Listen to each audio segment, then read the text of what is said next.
All right, now we're live. Now we're live. So, yeah. All right, welcome to the stream, everyone. We're going to be going over a video from an old TV show. Sure? Yes, I'm live. I'm 100% now sure. You're live. I'm 100% sure, Dave. Yeah. You weren't, but you are now. I am now. Start your intro over. God damn it, Dave. Yeah. Hi, I'm Hornet. Okay. Hi to everyone in chat, by the way, that came in here. But yeah, we're gonna be going over a video today. We're gonna be going over a analysis on the show Moral Orel. Should be pretty interesting. I have Dave here with me and a couple other people. Hi, I'm Dave. If you guys want to say hi to the audience. Hi, I'm Soren. Yeah, we got Soaring. We got a bunch of people in here. All right, so let's get this rolling. Just trying to get a couple things set up. Anything you guys want to say to the crowd?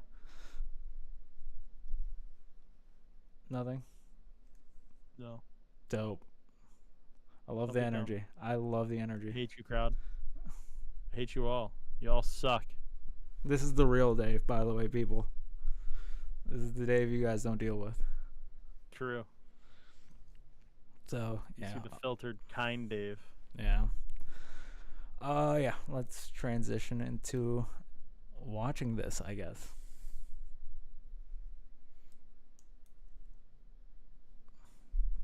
Did it transition? It's not showing up on my thing. Yeah. Okay. All right. So let's get into it. This video is brought to you by my wonderful patrons. There's an Also, the extended video. on my Patreon. Wait. Also, the video description. The video's linked at the bottom of the fucking description of my description. Please, like, go give this person a sub, a like, you know, the whole deal. But yeah, without that, I'm just gonna continue it. Give him a So hug. if you'd like to see that and get other benefits, you can join for as little as $2 a month, which would be awesome because this is most likely going to be copyright claimed. Either way though, I hope you enjoy the video. Thank you. Tight, we're getting copyright The term claimed. Let's flanderization go. describes a change that occurs in the writing of a character, Good usually start. in a long-running TV show. Over the course of time, a once dynamic, multi-layered character gets morphed into something more static and dominated by a few exaggerated characteristics. The term gets its name from Ned Flanders, the do-gooder, ultra-Christian next-door neighbor to the Simpsons family. And I'm honestly unsure if I need to explain who Stupid Sexy Flanders is at this point, but I'll err on the side of caution, I guess. Feels like I'm wearing nothing at all. God damn, what the fuck? Regardless, it wasn't just Flanderization for Flanders in that show, but Flanderization for all. The first full episode of The Simpsons aired Wait, on did somebody say I'm on stream? I want to make sure I just start blurting everything out that I shouldn't right now. You are on Just stream. over a week since my own Oh, nice. Blurt out Wait, everything who's, you want people to. lost their wait, who's shit. streaming? Family I'm that streaming. Make American families a lot more like No, you're the not. Daltons and a lot less Yeah, like yeah. the Simpsons. Why are you lying? Now, in the year of No, our like it too. Lord 2022, it's a bit difficult to remember what the world was like back then. It's especially hard for me to remember because I was still just a wee little baby. But things were much different. The Berlin Wall was still bits of rubble on the streets of a reunited I don't see city. a link there, dude. The U.S. was gripped in a panic over devil-worshipping cults using Dungeons and I'm Dragons live, and dude. that dang I hate grunge you. music to corrupt their children. Just kidding. We've all seen Stranger Things, actually- you get the picture. So it shouldn't be much of a shock that The Simpsons was considered countercultural, risque, or even offensive Make to this some any viewers louder? when it first aired. Wait. The show peeled Wait, back. like Dave, you're older than me. Yeah, Dave, you're older than me. Was The Simpsons Yeah. really that controversial? Yes. Yeah, it was. Really? Yeah, it was one of the most controversial shows on television. It seems like it's a very soft show. No. Like, you even gotta in- remember, even this in- was like even the in its Catholics earlier and season. everything. Dungeons and Dragons, the game, was controversial. I understand that. Like, yeah, but like The Simpsons? Like, what about it was controversial? The fact that they covered topics that like were taboo to talk about during that period. Everything was controversial. Jesus. I was gonna say is like yeah, it was Simpsons was always considered like an edgy like show. This is edgy. Yeah.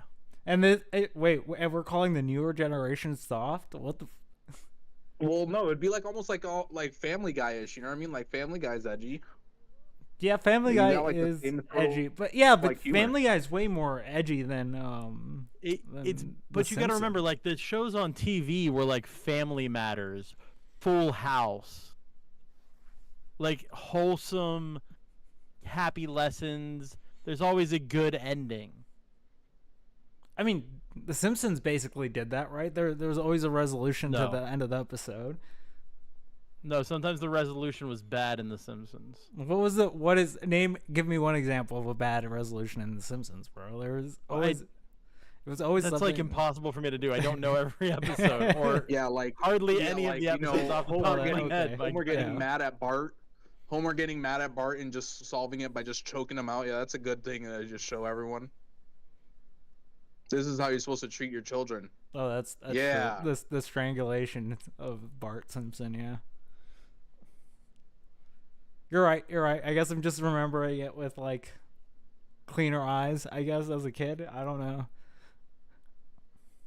But yeah, It's also, like I said, just compared to other things that were on in that generation, it's very different. It's a big change from what you would be used to.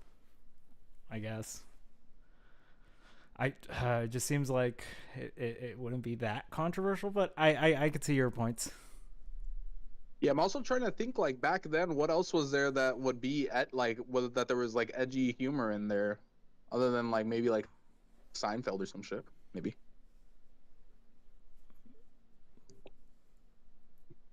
That There was Future. even Seinfeld wasn't. I feel edgy, don't I feel think, like but I could feel be like wrong on that. Seinfeld would be more edgy than this, right? Like No. Didn't they Edgy have, like, Seinfeld? didn't they have like You an really don't episode think of like Seinfeld not nutting? Was edgy. Yeah, like Seinfeld had some pretty like out there topics that they would they would do. You know, so I'm just like I'm pretty sure like the Simpsons wasn't that crazy, but then now looking at the Bart thing, I'm just like, yeah, no, maybe actually we're correct. But let's continue.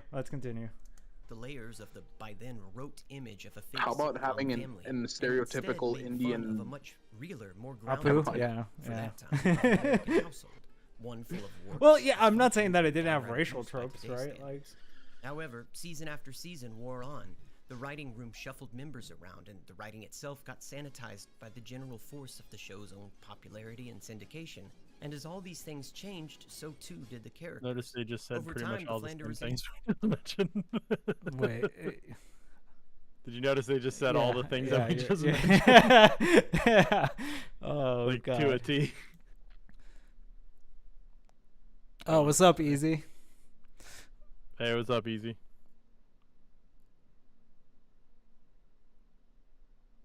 Did Homer cheat on Marge? Wait, what? This is news. But okay, yeah, let's continue. But like, God, now I gotta go watch The Simpsons again. Spread, and all of Springfield got the treatment.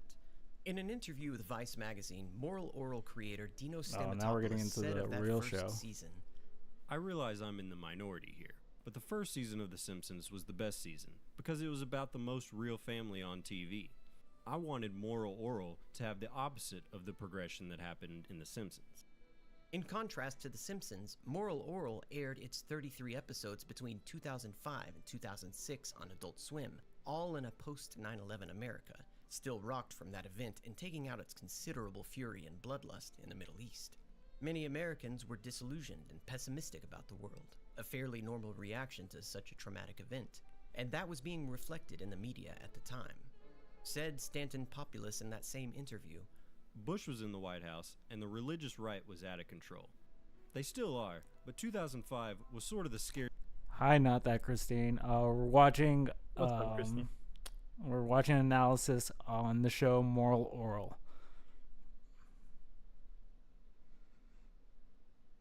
Yep. beginning of it, I feel.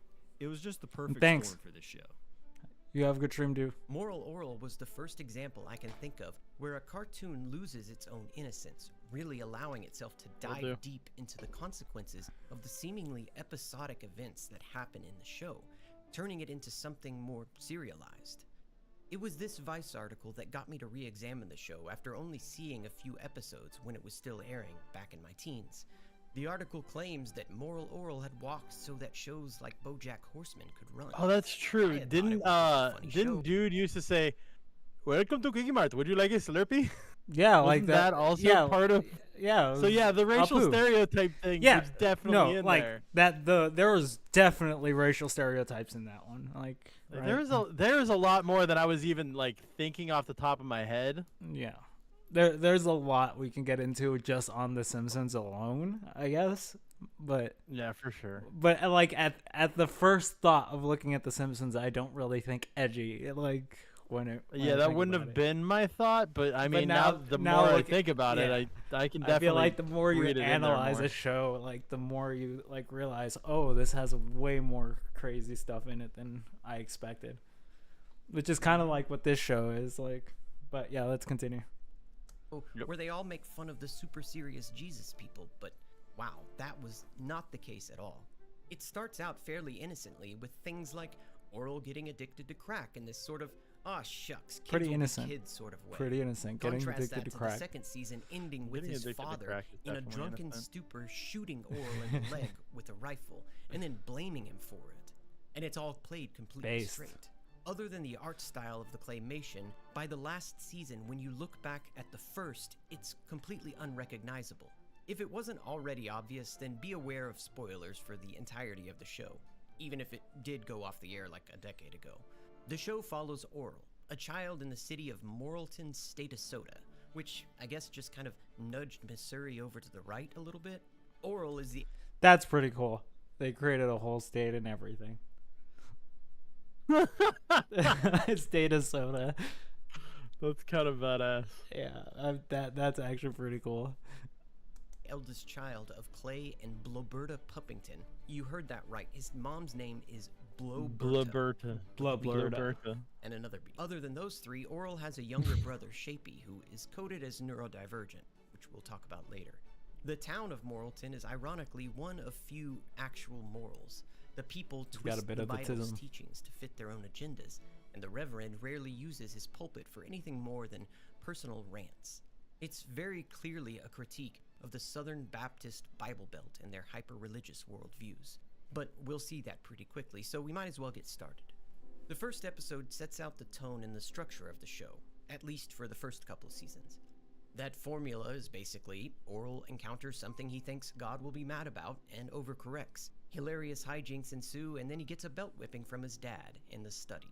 Early Moral Orel is a very irreverent and episodic sitcom, like many other cartoons. Despite the sometimes extreme trouble that Orel gets himself into, there are never any lasting repercussions for himself, at least that we the audience know about anyway. For example, in this first episode, Orel thinks that dead people are sinners because they refused God's gift of life. All of this was based on his misunderstandings of Reverend Putty's sermons at church. So his solution is to use the Necronomicon, of course, the Book of the The Damned, which he found in his Nice. local library. Let's go. All to resurrect his friend Doey's grandfather, completely missing the point somehow that doing so would be a huge heresy to his religion. However, things of course go awry, and Doey's grandfather creates a zombie apocalypse in Morrilton. Of course, Clay, his father, is not pleased when he finds out. He tells Orel to meet him in his study, causing Orel to gulp. I think you should meet me in my study. This happens nearly every episode. It's like the Moral Orel version of Kenny dying in early South Park. Meeting in the study means Orel is going to get a belt whipping and a lecture. Except Clay's lectures never really address the real issues at hand. Clay isn't worried about the little things like zombies taking over the town or that Orel used a demonic text to summon them in the first place. Rather, he, and the whole town really, are just mortified that all the zombies are naked. They're disgusting, exposed bodies. Orel and Doey went around Oh, they're disgusting, exposed bodies. Jeez. That's this rodent. amazing. Don't worry, it's This not is- sexual. this is a great must be- show. So the Yeah. episode concludes with Clay making Oral like- hand out clothes to the zombies. Oh, wait. And that's it. Episode over. Everything is reset next week. Despite everything I've just said, even early on there are hints of a more serialized plot. That is, a plot that continues between episodes that's told over the course of an entire season. At first, it's just the little things. For instance, there's a great scene which shows the Moralton School coach watching Clay pee right outside the bar. At first, it seems like he's waiting, Is but there not a bathroom in that bar? I'd give Like, it what? one more shake. All right. Thanks, buddy. By the way, my name's... Later, Pally. over the course of the series, a relationship between the two That's- is revealed and allowed to grow. Or Epic. there's this Christian metal song heard at the beginning called Burn in Heaven that we can see posters for Burn in in the town Heaven. throughout the series. Oh, nice. Like I said, small things. matters. To Jesus' Probably things that pity. wouldn't stick out on a first viewing, but let's move on. So in episode 2, Oral impregnates all of the women in Moralton without their consent. Now, I can't rightly say that without explaining, so here goes. The episode begins with Oral experiencing the joys of masturbation, which he calls number 3. Number 1, gold is the sun. Number 2, I need to go poo. Number 3, set my sperm for... Oral, you've been masturbating. He's shaking hands I wonder with if the that's an milk, if you actual will, in saying. the school Wait, is that an actual saying? What? bathroom. The 1, 2, and 3. I don't know. Not that I've heard, but I haven't heard everything, obviously.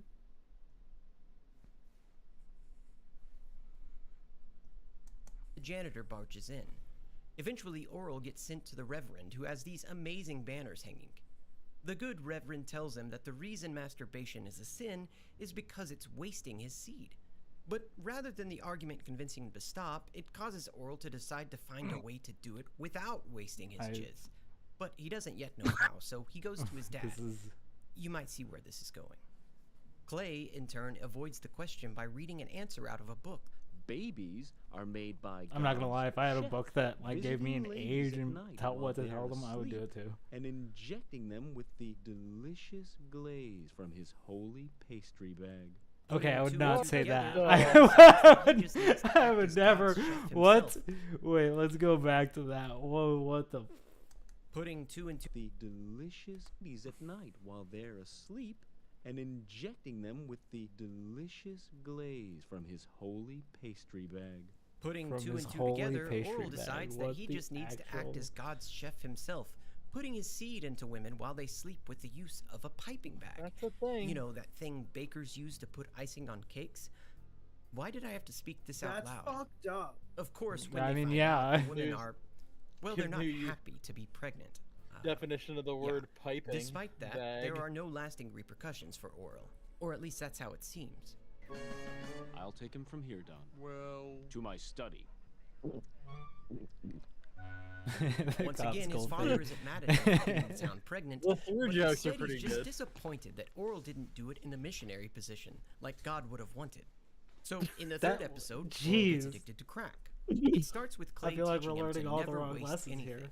Then in church, Reverend Putty says to help the poor and needy. So combining the two lessons, Oral gives money to a homeless man who refuses to take it for nothing, giving him a bag of crack in exchange. And since Clay told him to never waste anything, he uses it, becoming addicted. But it's okay, because Oral's parents are really tuned in to their children's problems. What do you suppose he's going upstairs to use exactly? Oral turns into a junkie and beats up his boss, jonesing for some money to get another hit. Finally, Clay learns what's been happening, but of course he's mad because Crack is a gateway to slang. Slang? Yes. but more importantly, the real evidence that we see of not all being well in the Puppington house. You know, aside from the whole crack thing. It's already apparent that Clay is miserable himself, as every night when he walks in the door, he complains the same way. Stinking dead-end job. Clay buys what appears to be hard milk, yuck, from the convenience store, and then chugs it before church. During the sermon, we see him burping cartoon drunk bubbles, which Bloberta smells and does not look too pleased about. It's the first time we see any sort of friction between the two, though it's sort of a blink and you'll miss it moment. By this episode, it's clear that Shapey, the other Puppington kid, is coded as developmentally challenged. For the most part, he is nonverbal, using screams to get his way. There, little one. And is generally treated at best as an afterthought, or at worst, as an Did active you just knock him nuisance out? to the Oh, family. I was There's just not like- much more to say about Shapey yet, except that it's revealed how little his parents care for him, as his bedroom is more like a large storage closet. It's filled with miscellaneous cardboard boxes, one of which is labeled like sharp objects. There's no decorations or any type of the typical bedroom furniture, and there are drawings on the wall that look like the ravings of a prisoner. The rest of the first season mostly plays out the same way as these first few episodes, introducing us to new characters and more shenanigans for Orel to get into, on the advice of different town members. I'm going to skim over some of the following episodes because otherwise we'd be here all day. Episode 5 sees the introduction of the one genuinely nice person. How long did Orel the show played go outside on? of Orel himself. I think it was like 3 She years. is an It had 3 outsider, seasons. completely counter to the espoused values of the Okay. town. She works in a sex toy shop, The- which Orel visits this episode. He covers the one Upon his episode request that to help him pretty please much his got it future canceled. wife, Stephanie gives Orel a Prince Albert piercing, which So it's ouch. not great. And there's the cream. I platonically applied some salve to the sensitive areas. Oh. Unsurprisingly, dear old dad doesn't much like Stephanie, telling Orel that she can be nice because she's different, while normal people... When you're normal like everyone else here in Moralton, you have the luxury of not being pleasant. By this episode, we are seeing a number of different clues, which point to a grounded and in some cases darker truth, with multiple Moraltonians. We see Dad and Coach having a very sexually charged phone call. Clay, it's Danielle. Saw a little addition to your son's anatomy just now, and I'm hoping it's not genetic. We see Reverend Putty exposing his perpetual loneliness in his sermon. I think to myself, that man doesn't know how good he has it. I should be with her to show her what a real husband is like. And we see Bloberta going slightly insane in her loveless marriage, putting all her energy into cleaning, literally cleaning the cleaning products themselves.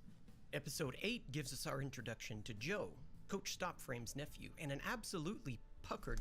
Before we continue a little bit more, like, I feel like this is a humongous problem with like a bunch of like religious like aspects, right?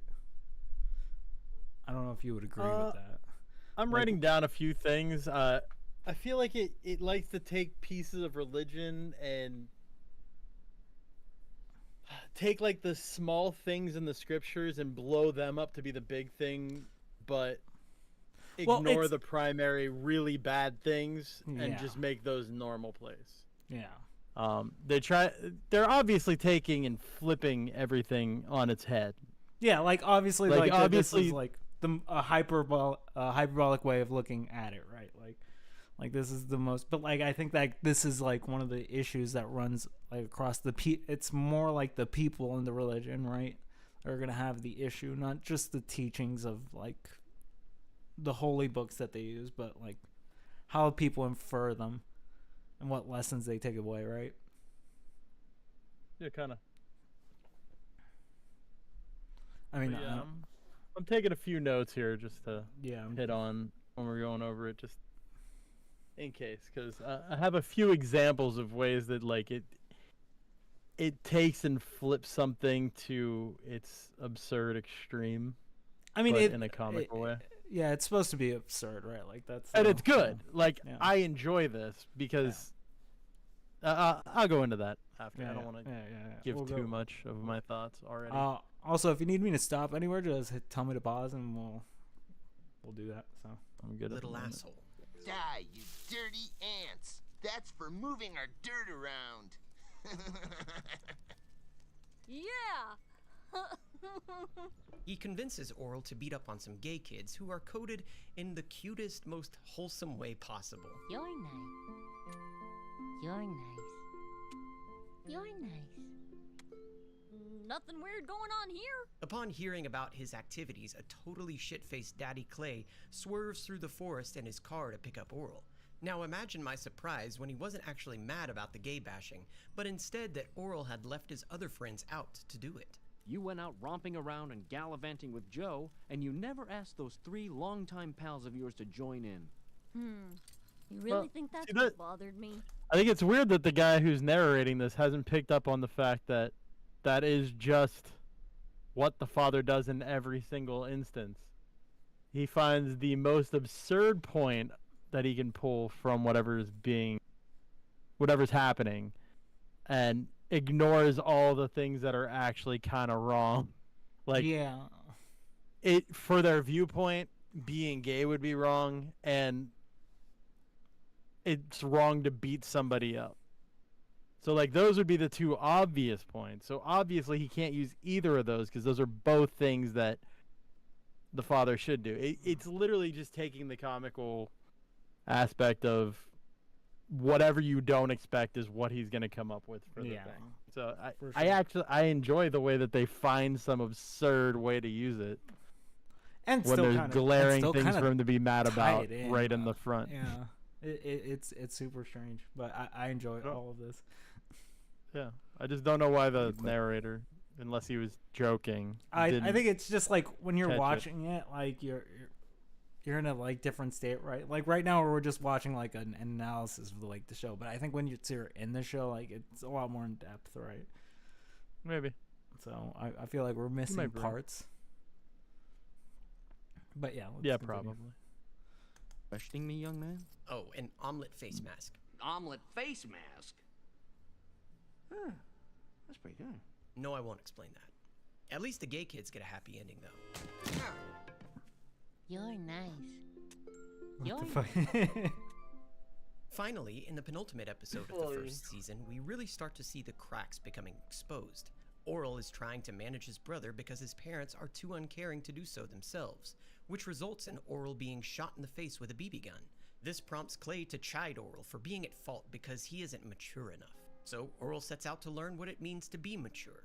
He starts out following some of the other adults, which eventually leads him back home to observe his parents. There, he witnesses them in a really ugly fight, one where they are using sex as a tool for manipulating each other. Why would I be on the side of a self-destructive alcoholic? I can't believe I give you the privilege of satisfying me every night.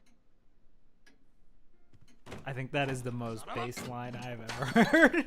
The things they say in the fight are not something a truly happy couple says to each other. However, the music apparently doesn't agree, which is something that we will come back to in just a moment. So if episode 9 showed the first cracks, then the season finale reveals the first big break in the formula that the series has been building up to this point. The episode is the Christmas special, and in it, Orel becomes convinced that his brother Shapey is the second coming of Jesus Christ. He begins worshipping Shapey and even destroys a nativity set outside the church because his parents, consumed with their own issues, aren't paying attention as usual. I say as usual, but this time we actually get a window into seeing what's going on in their world too. We also see some other interesting bits, like the introduction of Jews for Jesus, the Christine family who joins the Moralton Church. It's implied they're trying to fit in. That's an amazing name, Christine. Yeah. Well, honestly, these Perfectly writers, fitting. this is some good writing. I don't know Yeah, who for sure. made. I forgot the name of the guy who created this show, but God, he did a really good job at this. Since the town is so intolerant to outsiders. The finale begins like most other episodes, with the Puppingtons heading to church and listening to another fire song. If the Lord were alive today, what would you give him this Christmas? Give him a $20 gift certificate at Pizza Joe's. Merry Christmas. The Reverend gives a Merry sermon about Christmas. how people who raise children that aren't their own Dave. are very good people and should be praised, just as Joseph was to be praised for looking after the baby Jesus. Yet the Puppingtons assumed that the sermon was about them, Shapey in particular, who is apparently not Clay's biological son. At some point, Bloberta stepped out on him with Coach Stopframe, the same coach who Clay is now in a secret, sort of, but not really relationship with. We see them in their room that night for the first time, noting that not only does the couple not sleep in the same bed, but they also have some sort of privacy wall between them, called the Lustguard 6000. They're fighting over the sermon and Shapey's legitimacy over a silent background. No music at all, completely deadpan. You know the Reverend was referring to you not wanting Shapey. That's ridiculous. How would he even know? Don't be an idiot. Everyone knows you didn't want him. Yeah, well, I had my reasons. I think it's kind of strange that I don't even remember conceiving this kid. One thing I haven't mentioned up to now is the music. Moral Orel has a very peppy soundtrack, just like many other irreverent cartoons, especially those more geared towards children. Yep. In fact, he may already be here. There might be a little child right now running around somewhere who's the second coming. Cool. And this is true for much of the first season, right up until we see this couple fight in episode 10, when the soundtrack is notably absent, at times. However, they fought in a similar way in the previous episode, but the music was still there, so what's the difference? Well, it's Orel. Orel's presence is the difference. I never asked for a second child. Oh, is and then that how they boom, tied the shape music? That's actually magically pretty appears. crazy. Interesting. Explain that. Shapey. In the first fight, we, the audience, are seeing them fight from Orel's perspective, and he is still an innocent kid who doesn't really understand the implications of such an argument. In contrast, the fight, which begins episode 10, is only between Bloberta and Clay. So it seems that the music expresses Orel's innocence. It is the background music of a kid going through life in ignorant bliss.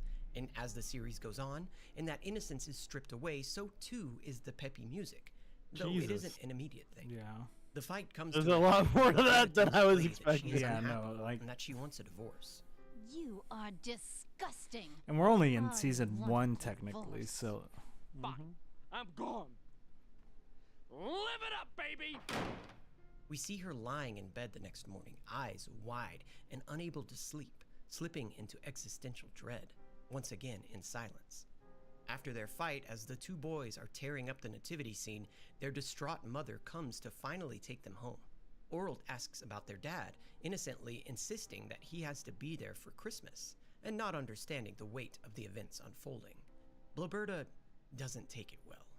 Then I suggest you go find your precious father and the two of you spend Christmas together. damn. The episode ends with Orel peering into the window of the pub, where his dad is drinking. Well, I'm gonna stop it away at the end of season 1. Orel doesn't and bother we'll him, go over anything but he that you want to talk realizes about. that there are still a few couple of things that minutes I left don't for really Christmas to go be into. saved. So of course he prays to God to do so.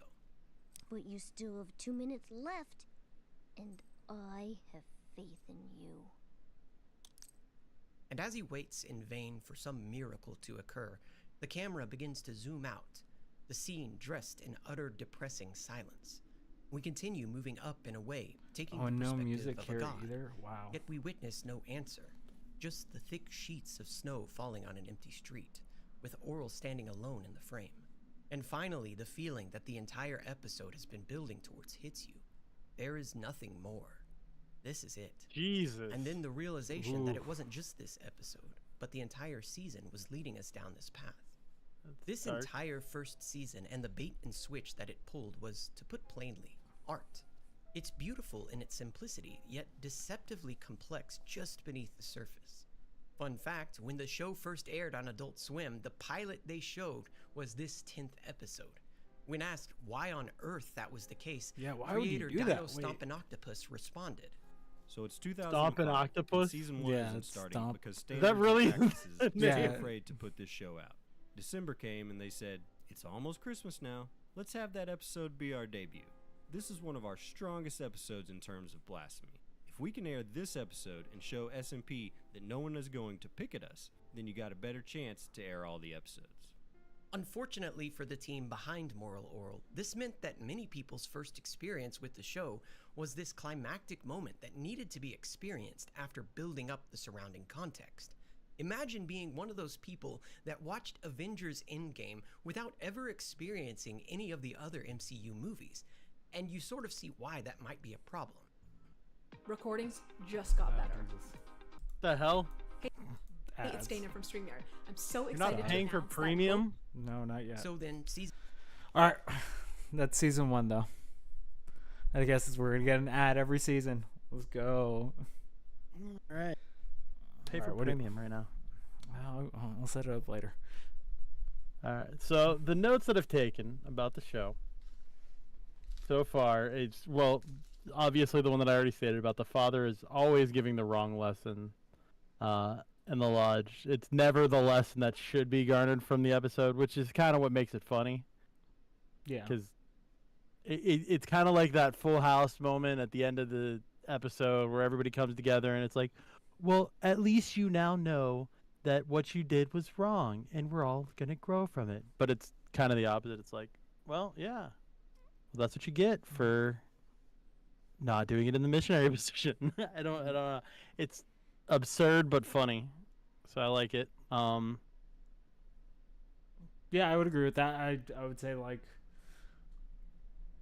honestly, it does show a lot of what the dad is thinking, though. Like, it shows his thought process behind everything as well. Just not even the absurdity of it, like what he's valuing, and watching more in depth when we're watching like these like episodes with them fighting and stuff like that. Like, it seems like that's a good way to like rationalize a lot of his behavior.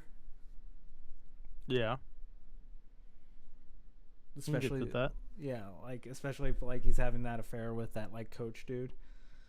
Well, yeah, and with that, I feel like that uses a lot of like the Christian cliches that they kind of play on. Like, for one, gay dad, like, yeah, they're always hiding their sexuality and stuff. The priest loneliness and everything, because they can't have a wife. So they like to play on that kind of stuff. Baptists could have a wife, right? But I feel like, yeah, but not a priest. That's not a priest. That's not a priest. Ah, but isn't this You're like looking playing at pastor versus priest? Yeah, but this is looking at like Baptist. Moral Orel right? is a Catholic thing, for sure. Is this Catholic? I would assume this is more Baptist than Catholic. No, just the way that they're doing like the nativity scene, Baptists wouldn't do that. I don't believe they do the nativity stuff. I feel like at the beginning they were like on, because this is on the Bible Belt, right? Like this is like right on like the center. So like I would assume these would be like those Baptist or like, you know, some sort of the main reason that I denomination. say all of this is because I grew up Catholic. Like the garb that the priest is wearing makes it obviously Catholic as well. Anything that's showing the inside of the church kind of makes it look Catholic to me. So I'm going to go Catholic for everything. You could believe it's Baptist, but I'm almost 100% sure that it's meant to be Catholic church. Well, you could be right. You could be right. I mean, that's kind of the hard part of like picking out the denominations, right? From just like this obscureness. Yeah. Sure. From like a distance, unless you like, you know, hyper specifics, you're not gonna like really pick out the denomination. I guess like that's kind of what they're aiming for as well, though. Mm-hmm. That way they can like reach a larger audience, so people can reflect a little bit more on what they're watching, you know. Mm-hmm. Especially since this was on Adult Swim, right? Like this is mostly going out to like children who probably are growing up in religious households. Yeah. Because this is after your parents have gone to sleep. Yeah. So you're watching all the crap that would get you in trouble if they were awake. If they were watching it with you, yeah. You're like, oh, it's about church. It's about Jesus. It's about Jesus. Don't worry, Mom. It's moral. All right. It couldn't do this on TV, right?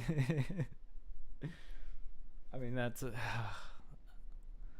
it's just one of these shows where it's just like it really shows a lot of like religious values that I deem kind of like could be problematic. Yeah, I see what you're saying. It's apparently one Googled it. It's Protestant. Is it really? Yeah. I mean, like again, I feel like it could apply to most of these, right? Like teachings are going to be fairly similar, lessons and stuff, like at least in its core. Yeah, it's devoutly Protestant. You're absolutely right. The town. Moralton. I mean, it is called Moralton, so, you know. And assuming that it was on the Bible, but I would have assumed, like, yeah, it's got to be some, like, denomination of, like, Christianity, like Protestant or Baptist or something like that. Yeah. Any other notes that you want to go over? What else did I have written down? Usually the moral lessons that he gives are based on some very small portion of text from the Bible, like the missionary thing, or like having unclean hands, or something stupid like that, like something that's like an Old Testament thing that's against, or mixing fabrics kind of thing, where they take like the absurd rules that were used and they're like, well, I know you raised zombies from the dead and all of this stuff, but I forget what the lesson was from that one. What was the fake lesson from the zombies? They shouldn't be naked. Yeah, they shouldn't be naked. No. Like, it's taking the smallest aspect of what it is, and that's the main thing. I feel like that's a lot of religious like teachings, though, right? Like and they can be nice because they don't have to worry about following rules, kind of thing. Yeah, like that part right there, that's something I wanted to touch on, because like that is an argument that I've gotten multiple times with people, where it's just like, yeah, you're not Christian, so you don't have morals, right? Like that is always that is always how it goes, and it's always ridiculous. Like why can't that person be a good person or have morals just because they don't believe in your like deity or whatever, or the teachings that you are necessarily like going over. A lot of people believe that you can't have morals without religion. I feel like that's a bit ludicrous, right? Like, I mean, we've heard it. I've argued against it many times on Verbal Combat. yeah, for sure. Because it's the argument I get in with what's her name? Ashley and Sarah. I will have that argument every single time with them. Yeah. It's ridiculous to think that you need some sort of like religious teachings to actually have morals. Like, you could just be a good person to be a good person, you know. You just don't be an asshole. To fit into the society you're living in. Yeah, I think it's just important to not be an asshole. Yeah. Always. But but the thing is, it's always like the thing that bothers me about like this kind of this stuff, right? Like, it's like, yeah, it seems like absurd, right? But like when you try to bring it into like the real world, right? Like, people do bring up like certain Bible verses to justify certain like actions. Like, they're like overriding other teachings with that one little like aspect, right? Mm-hmm. Which is, I get what you're saying. Which for me is like why I don't see religion as a bad thing, but I think the problem within religion is the people within religion. Because then we have situations like this arise where people take like the completely wrong lesson away from something. It's like, okay, I'm raising zombies, but they shouldn't be naked, right? Like, like I said, the absurdist argument. Yeah. Because nobody cares if the zombies are naked in all reality. They just care that they're zombies and they want to eat your flesh. Yeah. Or whatever or these zombies decide they want to do. Or that use the Necronomicon to bring them back, you know? Stuff like that. Or it's like... But since it's trying to fit into his teachings, the dad's teachings, then... he has to use like the most obscure rule sets for it, right? And I think that a lot of people that have like religious values do that, like to justify a lot of their actions, right? At least for me, I don't know if you agree with that or not. I'm thinking. Not sure how I feel on that one. I don't feel like a lot of people do that. I don't know, but I could see from the outside how people would get that interpretation. Yeah. That you're going to find any way to make your argument fit into your religious...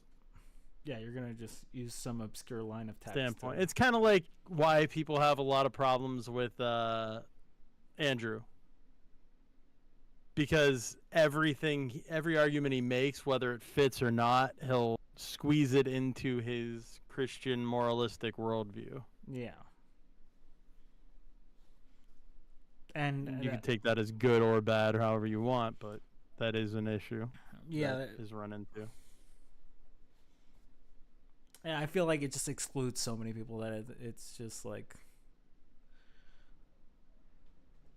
it's not a productive way to conduct yourself in a society, right? With a bunch of people that probably aren't going to share the same religion as you or like share the same values necessarily. No, I think a lot of Christians would believe that everyone should have the same value system, though.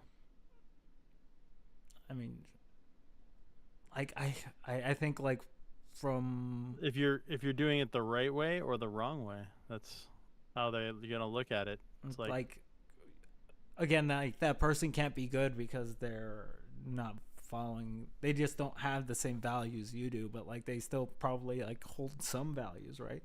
That are like similar, but probably not the same reasoning behind them. Mm-hmm. So like I think like the reasons is more important for a lot of religious people than the value itself. I could get behind that statement for sure. Yeah, because I feel like you could have the same two like people set up and they can be like they can have the same belief system, but just like the way they got there is very different, and they're just. I feel like the religious person would really fight back on like, no, you have to think of it this way, blah blah blah blah. Mm-hmm. Yeah, I can get that. Yeah, I give you that. Anything else on your notes? I think that's pretty much it for the notes that I took. Yeah. All right, so let's get into season 2 of this. Go on to But by the way, this went from like this is absurd comedy to real depressing real fast. So just letting chat know, like it's gonna get worse. Season 2 airs and things are mostly back to normal. Wait, what? Yeah, so most of the season 2 is just like the formula that the first season set up. A happy-go-lucky Orel getting into trouble with his pals, complete with the goofy music and the bad lessons from Dad. Only something doesn't feel quite right. It's not quite the same as the beginning of the show. There is something dark just beneath the surface that isn't always visible, but it can be felt. Orel isn't living that totally untainted life anymore. He's lost a piece of his innocence, and in a way, so have we, the audience. Now we know what's happening behind the curtain, so the jokes don't hit the right way anymore. Okay. Don't get me wrong though, that just adds another layer to the complexity. It's still a fantastic show. And throughout the season, the writers really begin to tighten the screws on that idea. In the first episode back, the writers remind us that everything that happened in the finale wasn't just a bad dream. It actually happened and truly resulted in lasting consequences. Yet Clay takes Orel to a lunch to assure him that he and Blurberta have decided to stay together. The last thing we want people to think is that we don't care about our own kids. That's one fact that is none of their business. In the drive from the That's awesome. It's not that we do care. It's that that's none of their business. We don't want them to know that. Nope. That's based. Soul Food Town. Oh no. So this is gonna get bad. Up. Please lock your doors. I didn't read that part. Oh god. We find out that Blurberta is canonically racist and approves segregation. So that's a thing we all know now. Jesus. At church later, we get a typical setup with a heated sermon from Reverend Putty proclaiming the favor that Jesus has for people go that past look that. like him. Not going Which, depth of course, about means that. white Cool. people. But not even just white people, like the real kind of white people, you know? Please tell me you know, because I don't, and I nearly had... Do you know? Do you know? I know. Tim, I don't know. Oh, I know. Maybe it's because I'm not white, but I don't know what the real white is. You need to be more white. Damn. No, that's not what I said. It's not how I meant it. That could have came out way more racist than intended. Yeah. It was intended to be somewhat racist, but not that racist. Yeah. had an aneurysm both writing and speaking that sentence. Anyways, Oral takes the sermon literally, pointing out that the Figarelli kid, Billy, isn't white like the rest of the boys. This realization gets adopted by the adults, which eventually leads to them segregating the town down the lines of the Figarellis and everyone else. Only this episode is somewhat of an unfortunate mess, as the satire is nearly lost, instead just straying into recreating segregation in its entirety, but for the comedic elements of the Figarellis being segregated upwards.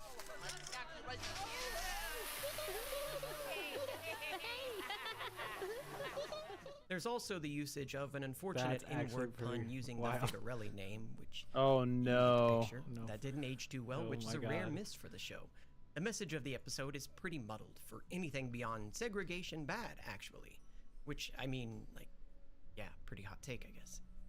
Regardless of that, though, it ends with the Figarellis' new segregation mansion burning down, which leads Oral to burn down the rest of the town to make things equal. This isn't like when he impregnated the town queen, though. This will have consequences down the road. You racist people burn down one house, you gotta make it equal, bro. That's the only solution. True. Road. One interesting note is the return of the Christines, the converted Jewish family. They offer shelter to the Figarellis before things become ugly for them. Didn't Simon have the chutzpah to help Jesus when he was schlepping that fakakta cross? No, thanks, Christine. What the fuck? That was actually wild. Wow. I wish I understood what he was saying. I don't speak. Take care of whatever Mr. that is. Figarelli declines. But more interesting than that is just the existence of this hiding spot.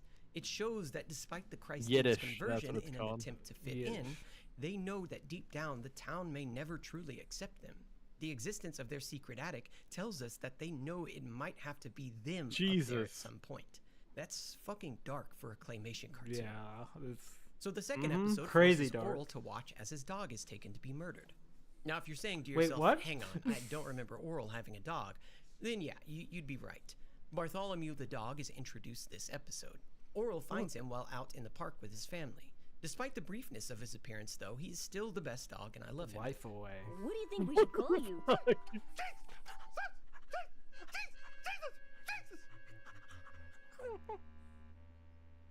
Jesus? All right.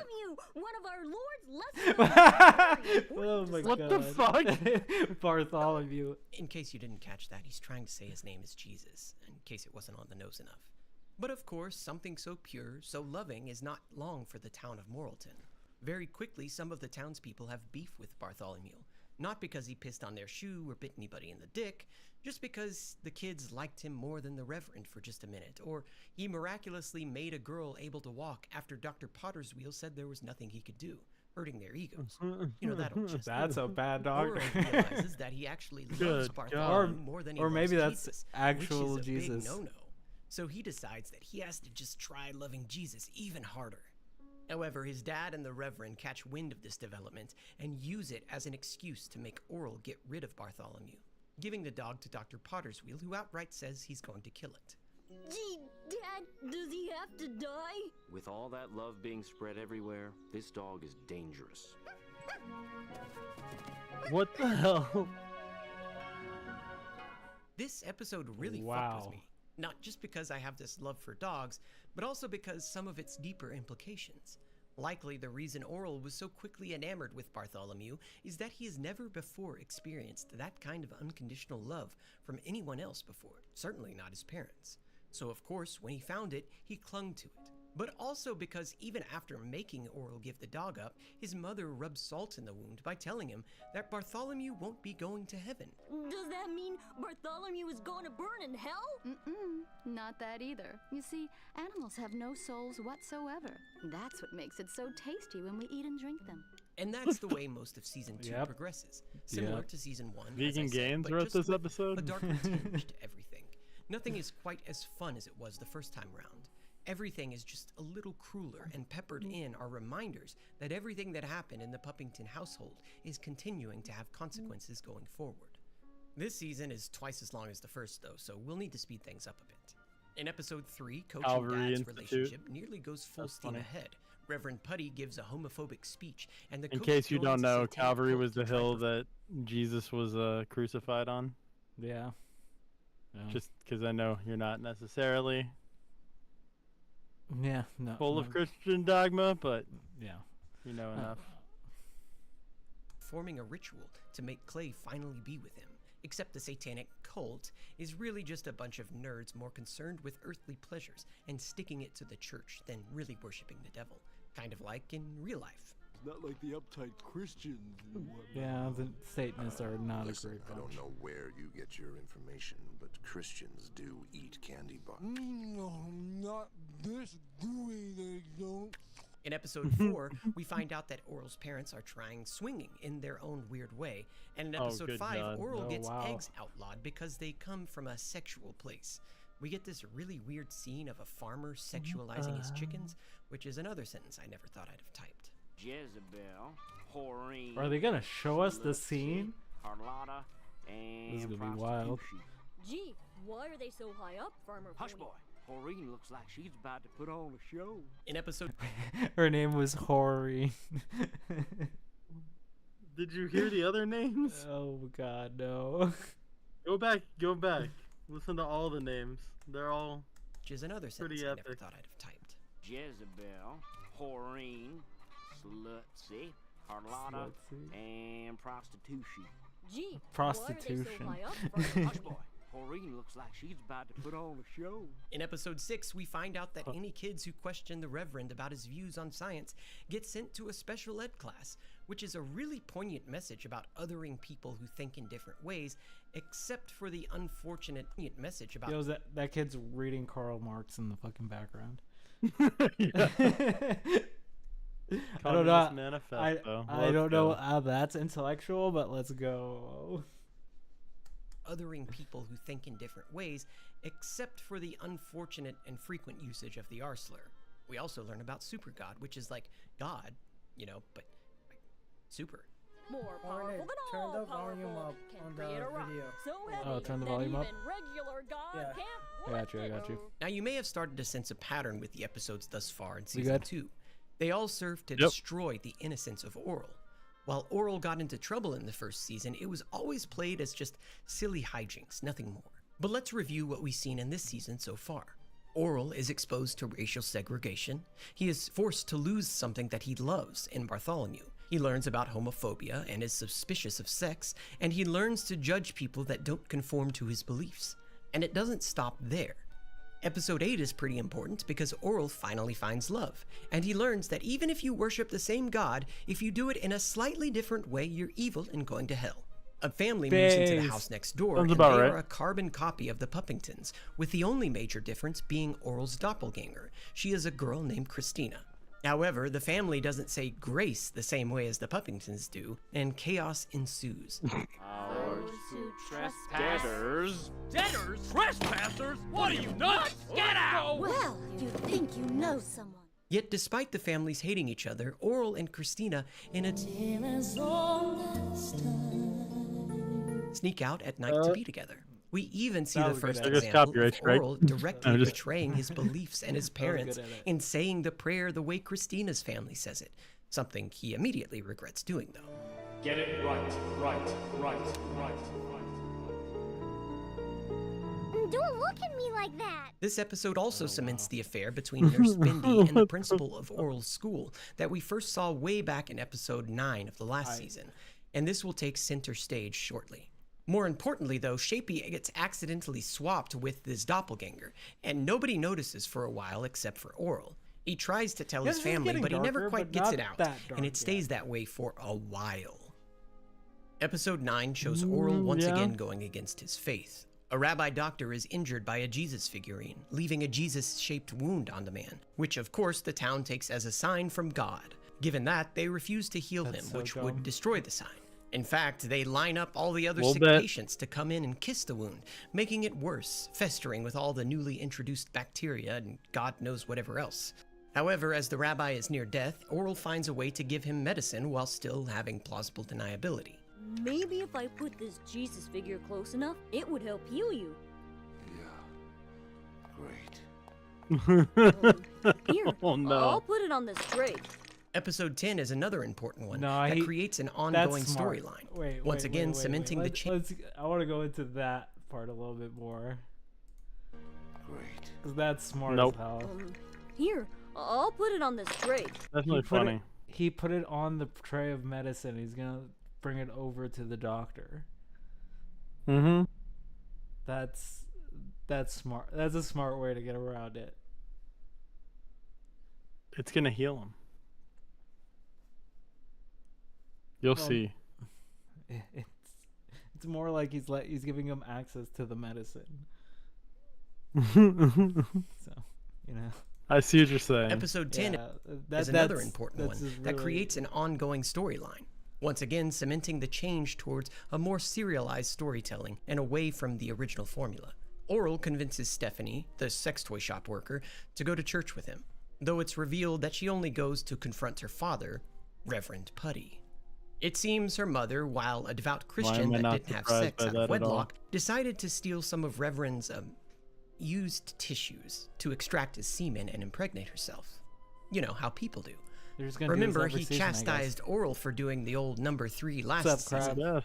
The episode mainly focuses on Stephanie and Reverend you Putty as doing, they Crab? try to We're navigate watching- this we're watching Moral Orel. sticky situation. Thank you. You're too kind.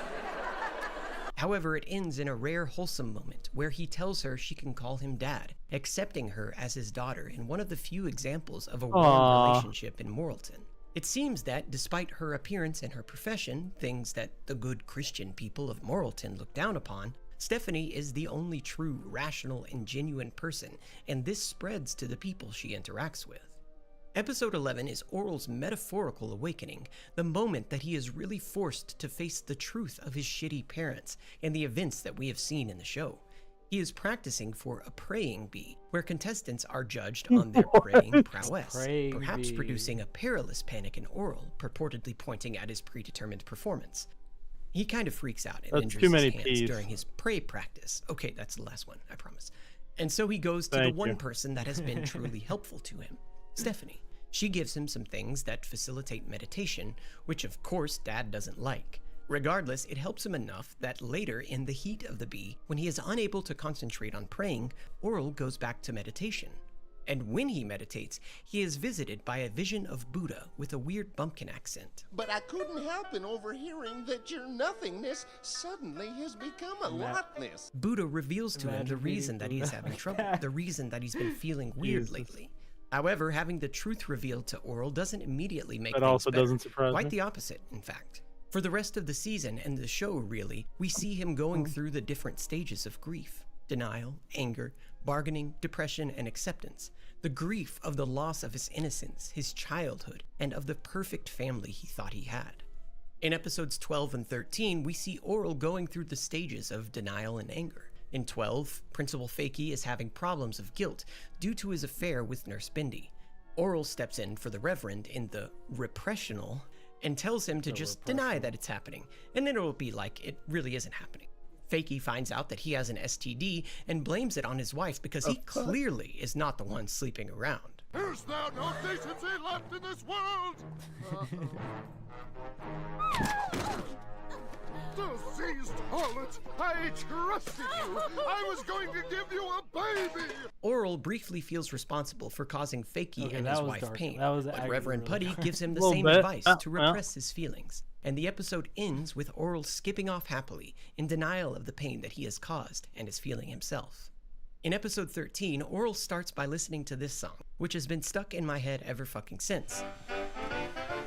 You've got to turn the other cheek. Turn the other cheek. Show the world how strong you are by simply acting weak. Inherit all the world someday, cause you will be the meek. Show them just how meek when you turn the other cheek. And using the message of the song, he lets a Solid. bully walk all over him.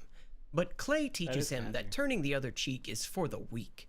So Oral begins to take his anger out on not only the bully, but anyone that makes a fist, including this cat. They'll turn the other cheek. They'll learn about the Bible with your holy violent streak. You never know. your He even holy turns violent Clay's streak. advice around and beats the hell out of him too. So rather than punishing Oral, thus admitting to being wrong in his advice, The two just sit in the study for a full minute because... Well, we had to cast what's called a smoke screen. A smoke screen? Yes, it's a valuable tool I use in order to give your mother the illusion that I'm actually doing my job as your father. Neat. Episode 15 gives us a glimpse into Doey's household and why we've never seen him with his parents. They are the perfect distillation of the high school sweethearts who never grew out of that mindset, with the dad still wearing his varsity jacket and the mom in her cheerleading outfit. At best, their attitude towards Doey is indifference, and at worst, contempt, just shoveling money at him to go away. Later, because their teacher, Mrs. Sculptham, shows even a sliver of kindness towards Doey, he instantly falls in love and tries to buy hers. Meanwhile, Orel tries to find a way to make Doey happy, making a deal with the pedophile ice cream man. In a way, he is helping Doey, in the same way that he needs to be helped. In episode 16, a washed-up Christian folk singer comes to live in Moralton, writing this play in which Orel plays Judas and sings this song. I hate you, Jesus, you rotten little fink.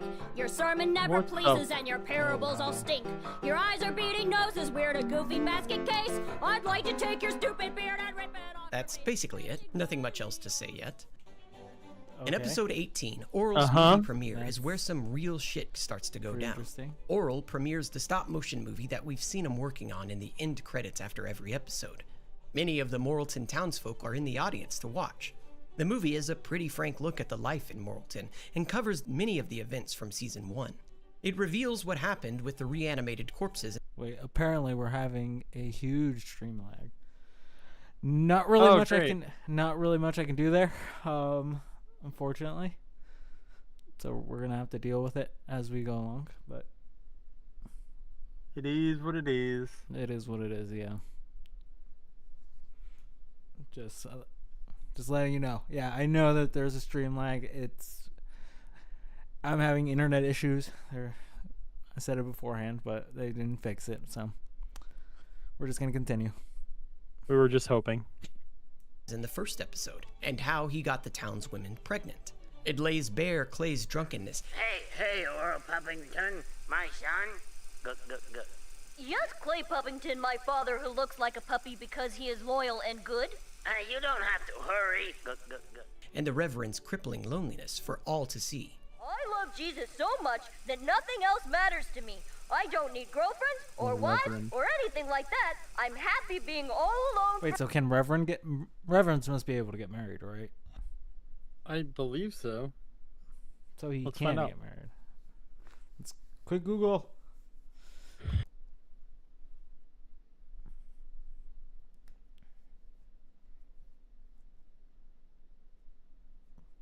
But I feel like and some independent Catholic churches allow for ordained clergy to marry after ordination. However, in recent times, a few exceptional cases can be found in some. Well, okay, that's not helping me. I want to know traditionally. Is it like a mixed bag?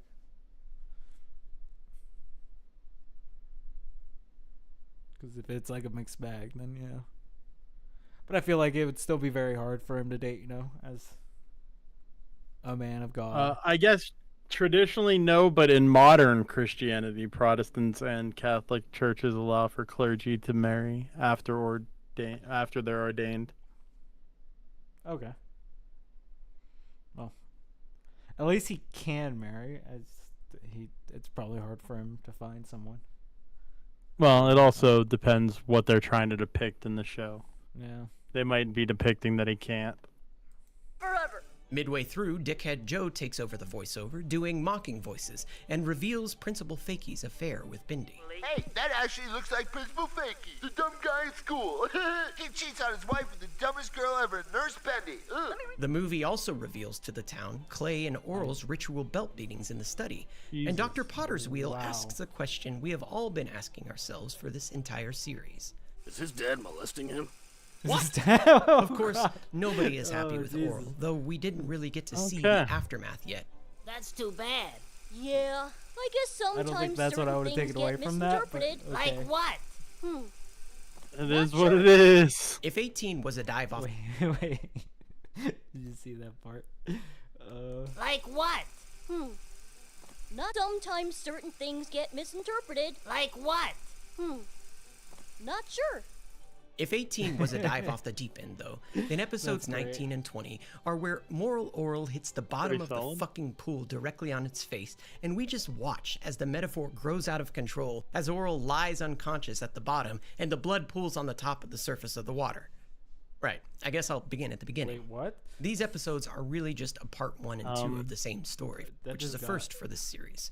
Episode 19 begins in media res, at the end of one of Orel's punishments for some vague offense. I'm never gonna do that with those in there for that long ever again. Good boy, son. Clay decides that the two need some bonding time, and so they go on a hunting trip. By what we've seen so far, this isn't really something that they've done in the past. In fact, Clay shows Orel an endless hall full of guns right in his study, on the other side of the room, which we haven't seen because the camera always points the other way. Though Orel never saw it either, so I don't know. Anyways, Clay gives Orel a gun that his father once gave him in some sort of family tradition, called Old Gunny. For years, it's been a grand Puppington tradition that the head of the household would hand off Old Gunny to his firstborn son. After loading up the car and Clay throwing away basically everything that Orel packed, they head off towards the wilderness. The first thing we see is Clay making a little tent for all the booze that he brought and immediately starting to get shit-faced, which is making Orel visibly... Okay. Before we continue. Yep. This is the most based idea ever. Yeah, that's how I go hunting, right? If I ever go camping, I'm doing that.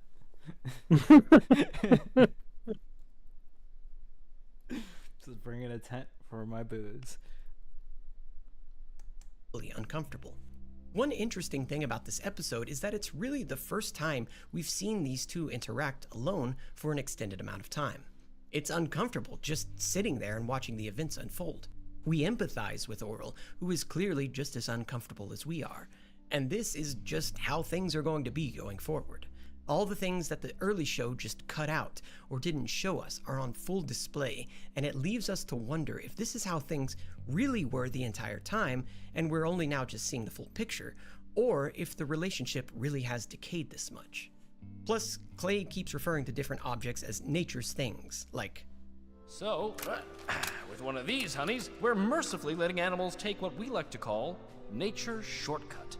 Everyone knows that grass is nature's carpeting. Clay, who is completely drunk at this point, makes Orel go and try to shoot his first animal, asserting that killing something will make him more of a man. However, Orel doesn't want to do it, and instead he just befriends all the animals they encounter, slowly causing his father to become enraged.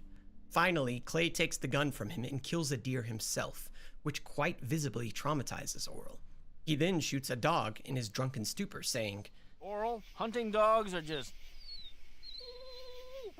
nature's rabbits. So he's the worst character. What? The two run away from the dog. And... Oh my god, dude. Oh no. Oh no.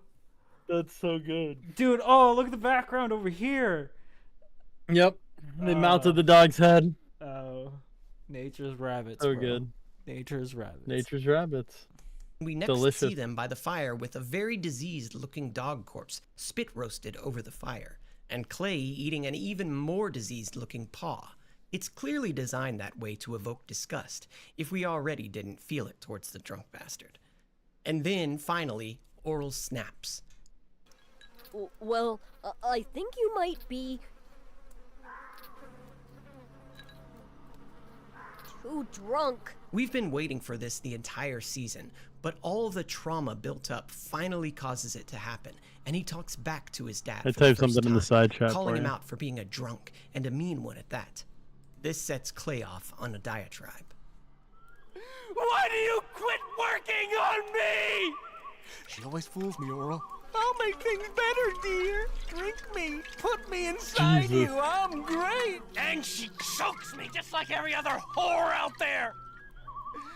The tension keeps building and building until Orel, who is holding Chekhov's old gunny, accidentally pulls the trigger.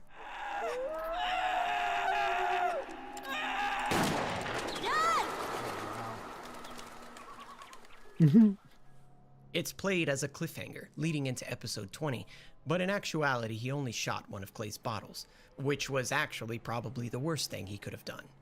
This sets off Clay even further. He gets so frustrated that he can't do anything properly due to his drunkenness that he has a child's tantrum.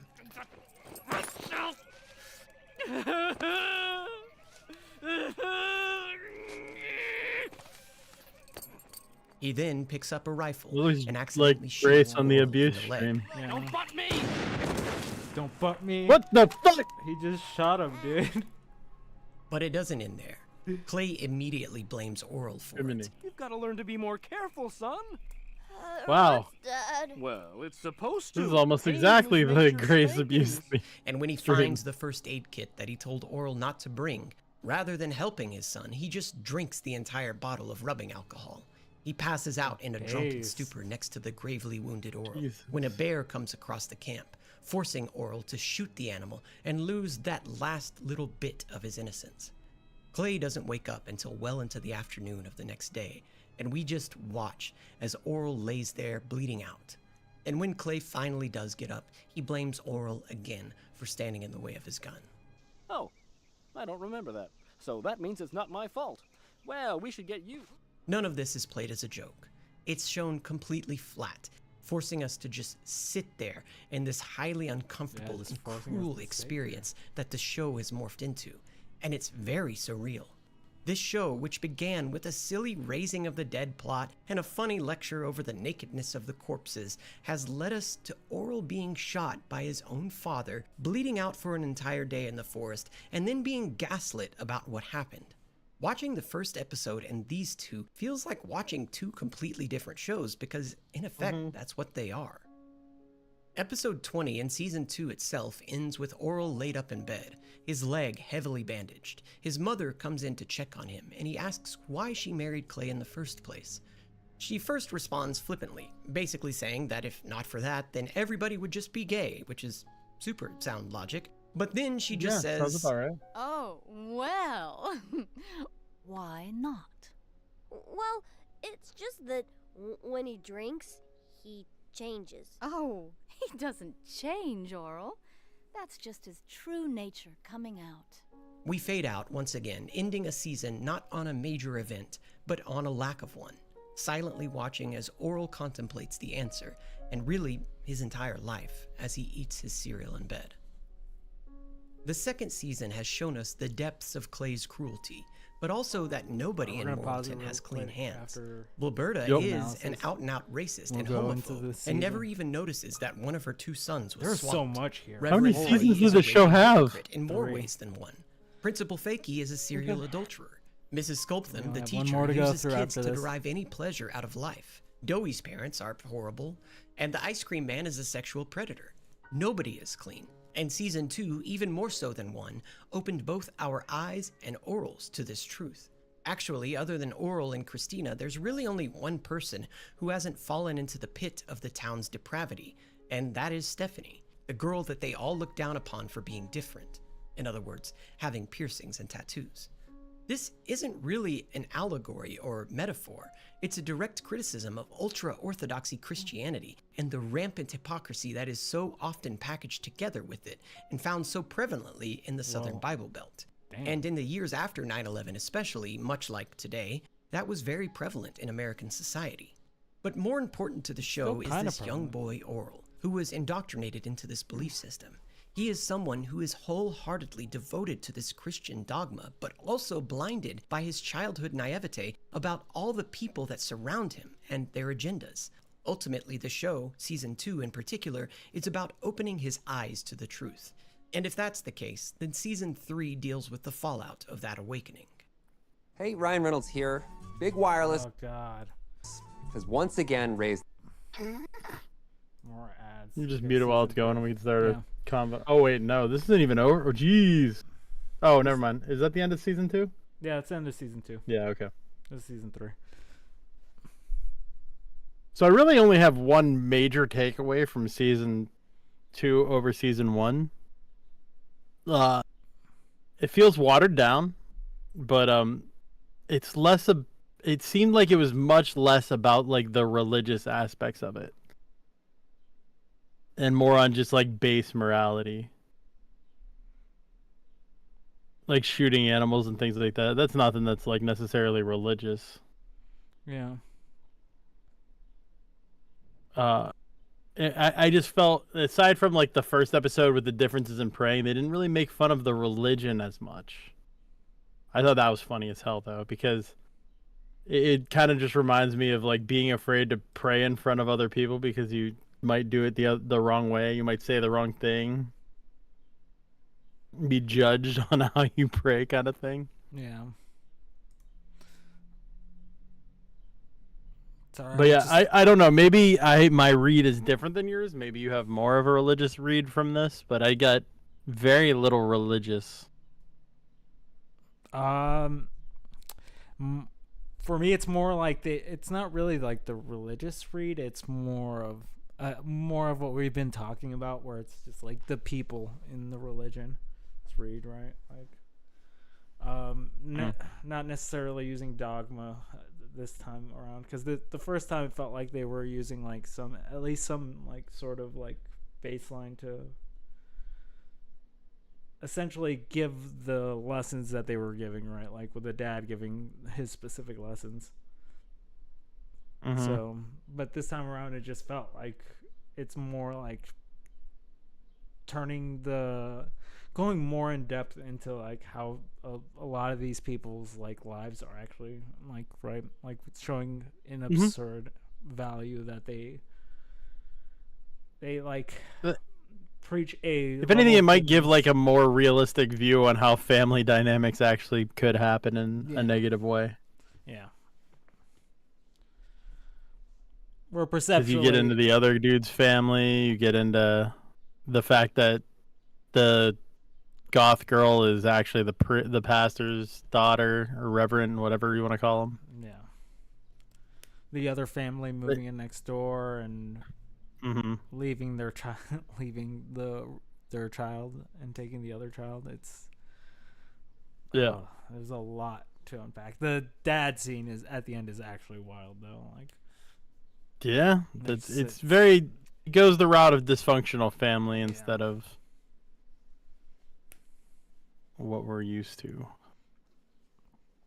It is going very downhill very quickly. Yeah, it didn't seem as good. The first one was a lot funnier. Like they were more cliche.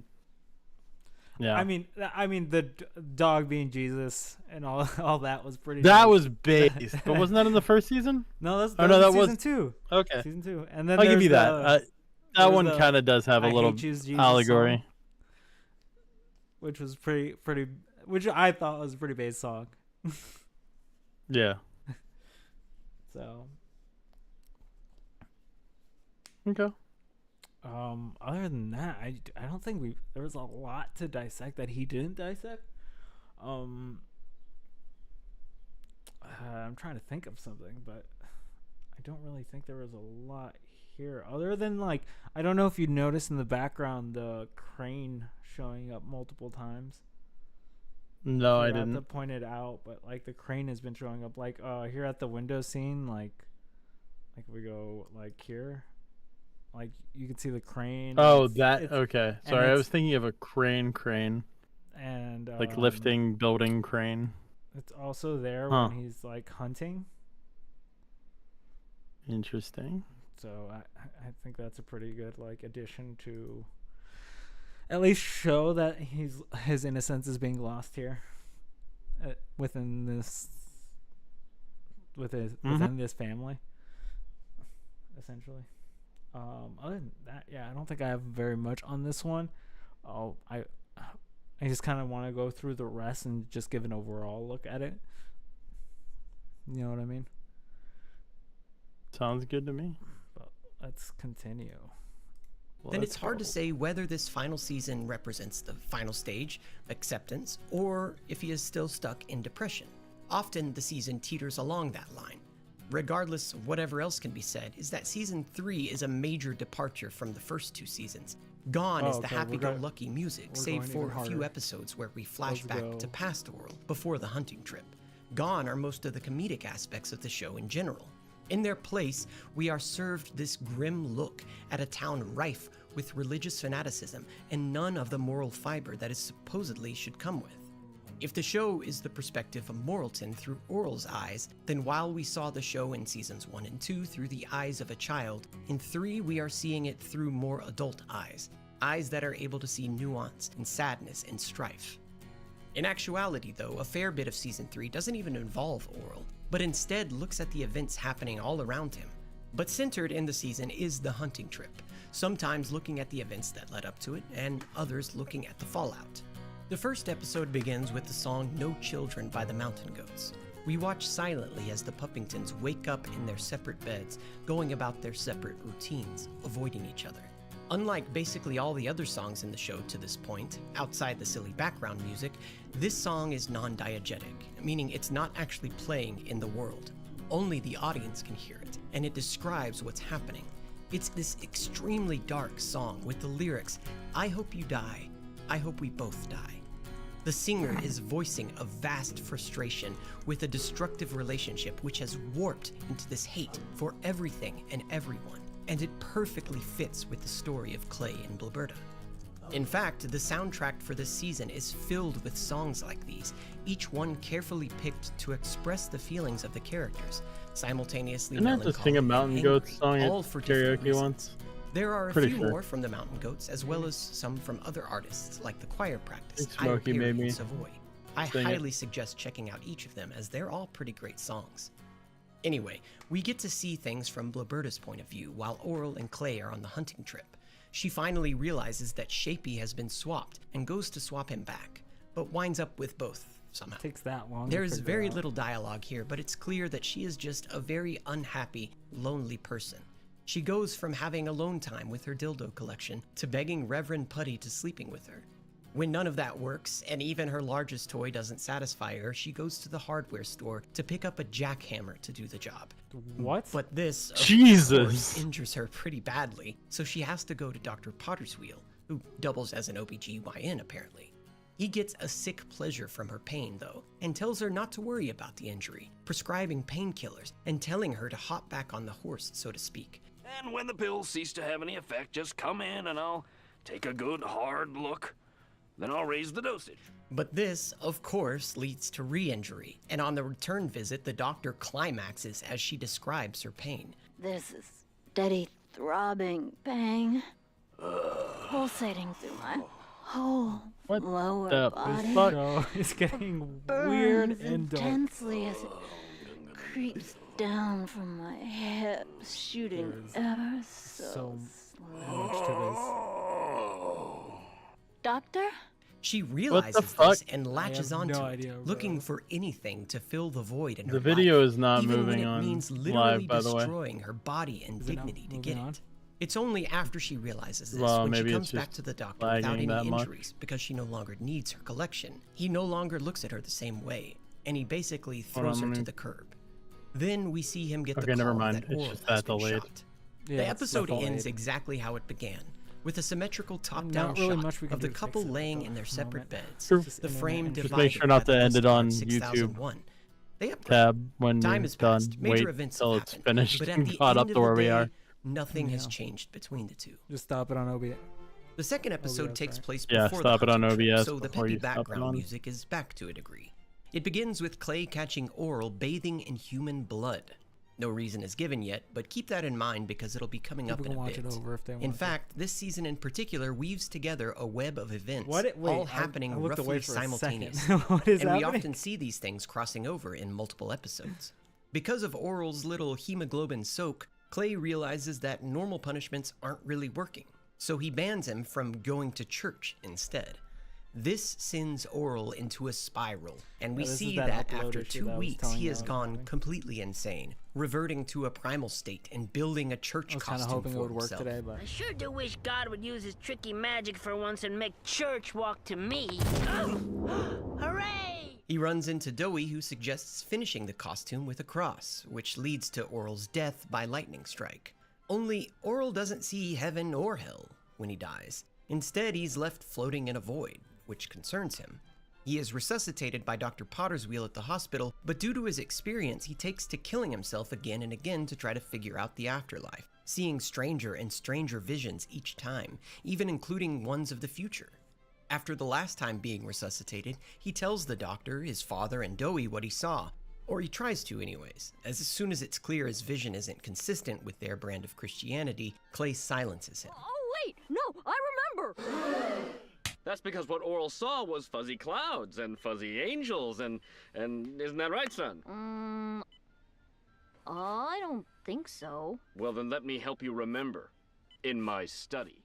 The episode ends with the reveal that the punishment Orel received because of this was what led to the hunting trip, which is dark when you consider what Orel went through and where it would lead.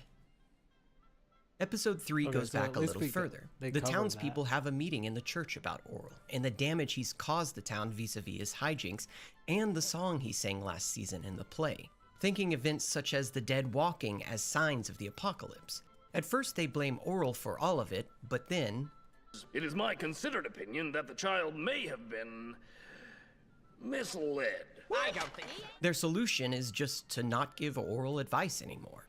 Of course, that doesn't last long, though. Orel immediately goes to Dad for advice, but he just hides away in the study to avoid damning the town. He then goes to Reverend Putty, who sends him to... Anyways, Orel eventually goes to Coach Stopframe, who doesn't give a shit about the town's decision. Or really, Orel for that matter, or much of anything. But, so that means that if I bathe in Jim blood, I could say a child and then I'll be, since forever. Right. So this is the issue that led up to episode 2. Also, I don't know where Orel got the blood of the innocent, but it would seem to imply that he and his friends killed a number of children to get a bathtub nearly full of blood. Dark. The next 7 episodes go even further back into the lives of the main characters, and Orel plays a relatively small part. Still though, everything revolves around the hunting trip. We get constant references to it throughout the season, so that no matter how far back the story goes or how far it strays from Orel's perspective, we always have the event in the back of our minds, thinking about how everything we're seeing led to it or affected it in some way. In the next episode, called Alone, we see a day in the lives of 3 of the women in the series: Nurse Bindi, Miss Sculptham the teacher, and the librarian Miss Censordoll. They live lonely lives as they have all been pushed to live away from society in the spinster apartments because none of them have children. Nurse Bindi is basically a fully grown child and is deluded in the belief that her teddy bears are her family. Aw, you're so childy. So, are all you family hungry? As her actual family was taken away from her by her baby daddy. Her child kept... Dave, any notes so far?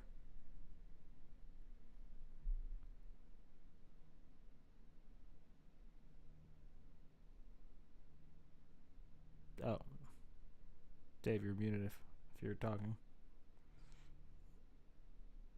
I am muted. What the fuck? How long have I been muted? I have no idea for a little bit.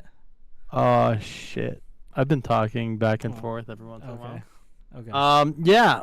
I think it's gone very awry from anything religious in general, and now it's just, all right, let's see how far we can take this shit show and see what we can do with it. This is really... I think they are adding some sort of religious aspect to it, but at this point, we have really gone off the rails for it, I don't even know. I don't even know what to give it. Yeah. Hey, Smokey. Hi, Smokey. Hey, I decided to show up for season 3. This is my favorite part of the show. Oh, dude, we are pretty deep. Sorry about the stream being late. We are in episode 3 right now, so. Yeah. Oh, you're fine. Yeah. But yeah, this is apparently this episode is also the one that got it canceled. The one we're about to watch right now. Yeah. Mm-hmm. Okay. So. From her. She suffers from the trauma of not only that event, but also that she is just never taken seriously by anyone in the town, and at best is just used as a plaything, like in the case of the affair with Principal Fakey. We all need people who aren't mean to me, or that don't act like they only care about doing dirty, awful things to you. So at home, she escapes into her delusions. Miss Sculptham has severe OCD, clicking her light switch multiple times when she enters the apartment, checking her locks over and over again, all because she was raped by the ice cream man, the same predator that went after Dowie. Cecil Creepler was found dead in his cell at Freedom County Prison. Yeah, so the ice cream man is just like a horrible monster in this town. In the episode, she is still clearly suffering from severe PTSD and even possibly hallucinations. We see things like the radio host in the news articles unwilling to call the ice cream man a rapist, and just overall victim blaming. We also find out the reason behind Miss Cincerdahl's obsession with eggs. She doesn't have any in her body. My lack of eggs is not a hindrance. It is an asset. Don't push me down like that when you did this to me. Well, then what good was relieving me of my reproductive parts if I cannot be an expert on the matter? She is a controlling person and believes herself to be in control of every aspect of her own life, demonstrated by her prim Wait, isn't demeanor she young and as overly well? tidy apartment. She sees herself as the matriarch of the town, even owning a scale model of it, in which she controls everything. We find out that her trauma dates back she's to her not that birth old. when she had a salpingectomy, according to the wiki. In other words, her A fallopian what? tubes were A removed, self-injectomy? also removing her ability to have children, her eggs, and causing her her to eggs age and much faster. Her And she mom. blames all of that on her mother. Regarding the episode, Dino Stantopotamus said in the same interview with Vice, I delivered a rough cut of Alone to Adult Swim executive Lazo. He read it and said, "That's it, I gotta pull the plug." It was really a 1-2-3 punch, but Alone is what did it. The original He name said of that the the show had episode, gotten I too can't dark, say, and but it looking at rhymes the with episode great. in question, yeah, I can see that. It was definitely a risk, but I think ultimately it told a really real story of trauma faced by women in America, especially in these Bible Belt towns. Side note, I'm going to link this pretty great Reddit post on the topic in the description. But ultimately, the episode reminds us that A, Orel isn't the only person suffering in Moralton, and B, it's not just Clay being cruel. The system itself is cruel, and it encourages and rewards cruelty in the townspeople. In the next episode, we learn more about Dowie's inner world. He is once again pushed out of the house by his parents, who want nothing to do with him, and thus he goes to Orel's house. This is again before the hunting trip, when Clay is teaching Orel to shoot, but not having much luck with it. In contrast, Dowie reveals himself to be a great shot and tells Orel the trick to shooting. How'd you do that, Dowie? I don't know. I guess you just have to try to pretend that no one cares. Like, nothing you do ever means anything to anybody. Well, God nothing matters. Wow. Dowie's got the right idea. He is completely traumatized by the years of neglect, and this leads him to try worming his way into Orel's life, even if it means getting rid of Orel himself. He acts, sabotaging Orel's efforts learning to shoot, belittling him, and ultimately trying to push him out of his relationship with Clay. But it backfires, pun intended, when his plan also pushes Orel into that same uncaring attitude that supposedly made Dowie a better shot. Oh, Dowie, that was just a ploy to get Orel to shoot better. Why, you could be Lee Harvey Oswald, and I still wouldn't bring you on that trip with me. Oh. Episode 6 tells us the ballad of Joe the Dickwad. We see that there is some reason behind the little shitheel that Joe is. His mother supposedly died in childbirth, or at least that's what he's told, and his father is extremely old, unable to have a normal relationship with his son. The only reasonable person in the family, the only reasonable person we see in Moralton outside of Stephanie herself, is Joe's half-sister, Miss Second Opinionson. Yes, that's her real name, Second Opinionson. And though it's never said outright, she is coded as trans. But love it at the In same many time. ways, this was a very progressive depiction of a trans woman, especially at a time when they were usually relegated as both the setup and punchline to jokes, if they were included in media at all. She is shown to be caring and kind to Joe, willing to speak with him levelly and treat him as a person, which is a rarity in Moralton, and there really aren't any jokes at her expense. However, the one exception to that, her overly deep masculine voice is a bit yikes. While it's never called out by any of the characters, it's clearly supposed to be at least amusing as she pinches her nose to speak with a more feminine voice when speaking on the phone. You're getting worse. Second opinion, son residents. Oh, hello, Nurse Bendy. Regardless, Joe lashes out at her and his father, just like he does everyone else in his life, until he finds out that Nurse Bindi is his mother. Once he confronts her, Joe and Bindi have one of the few happy endings in the show. I'm kind of hoping now that you could work the way Sunny used to. Oh, like this? No, like this. Blech. Anytime we see any kind of happy endings in the show, it's always and only the legitimately comfort one of of the a most wholesome heartwarming relationship, moments on the this show. is when I saw actually- it. brings happiness to This the is the characters. only like The moment. season where I 3 feel In is like- episode just 7, we finally fucking- get the answer to Oral's Oh, question: I gotta shut up again. why Bloberta married Clay. Wait. The You can go, Smokey. Yeah, just like season 3 is just a cavalcade of misery, and then there's that one moment, especially at the end of that, like after the episode previously, this one ending on that note is almost necessary for like your psyche. Yeah. Because That- this next one coming in is probably my favorite episode that we're in now. Oh, this one? Yeah. Episode is mainly Pretty from her good. perspective and delves more into her manipulative tendencies. She was always the odd one out in her life, with her abusive Figure mother out and where cowardly Clay father, and the rest of her Bloberta come family, from. even her friends. The societal pressure for young women to get married, along with all her friends doing so first, led her to seducing Clay. We see that when they met, he was not yet an alcoholic, and she was complicit in corrupting him. When he rebuffs her initial advances, she punches him, and then gaslights him about it and manipulates him into getting married. See? I help. You need me around to help. We had seen the depths of Clay's depravity with God. Oral, but clearly Bloberta's hands aren't clean either. Episode 8 centers on Clay and his childhood.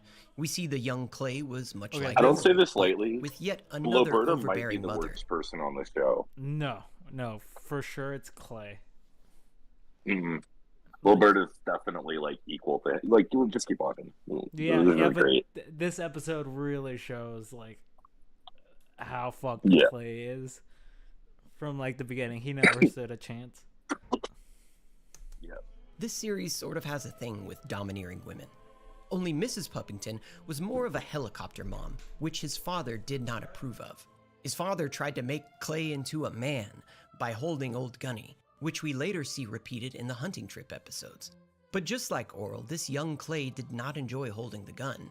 By accident, Clay finds out that he isn't really an only child, but instead had like a half dozen brothers and sisters who all died in the womb.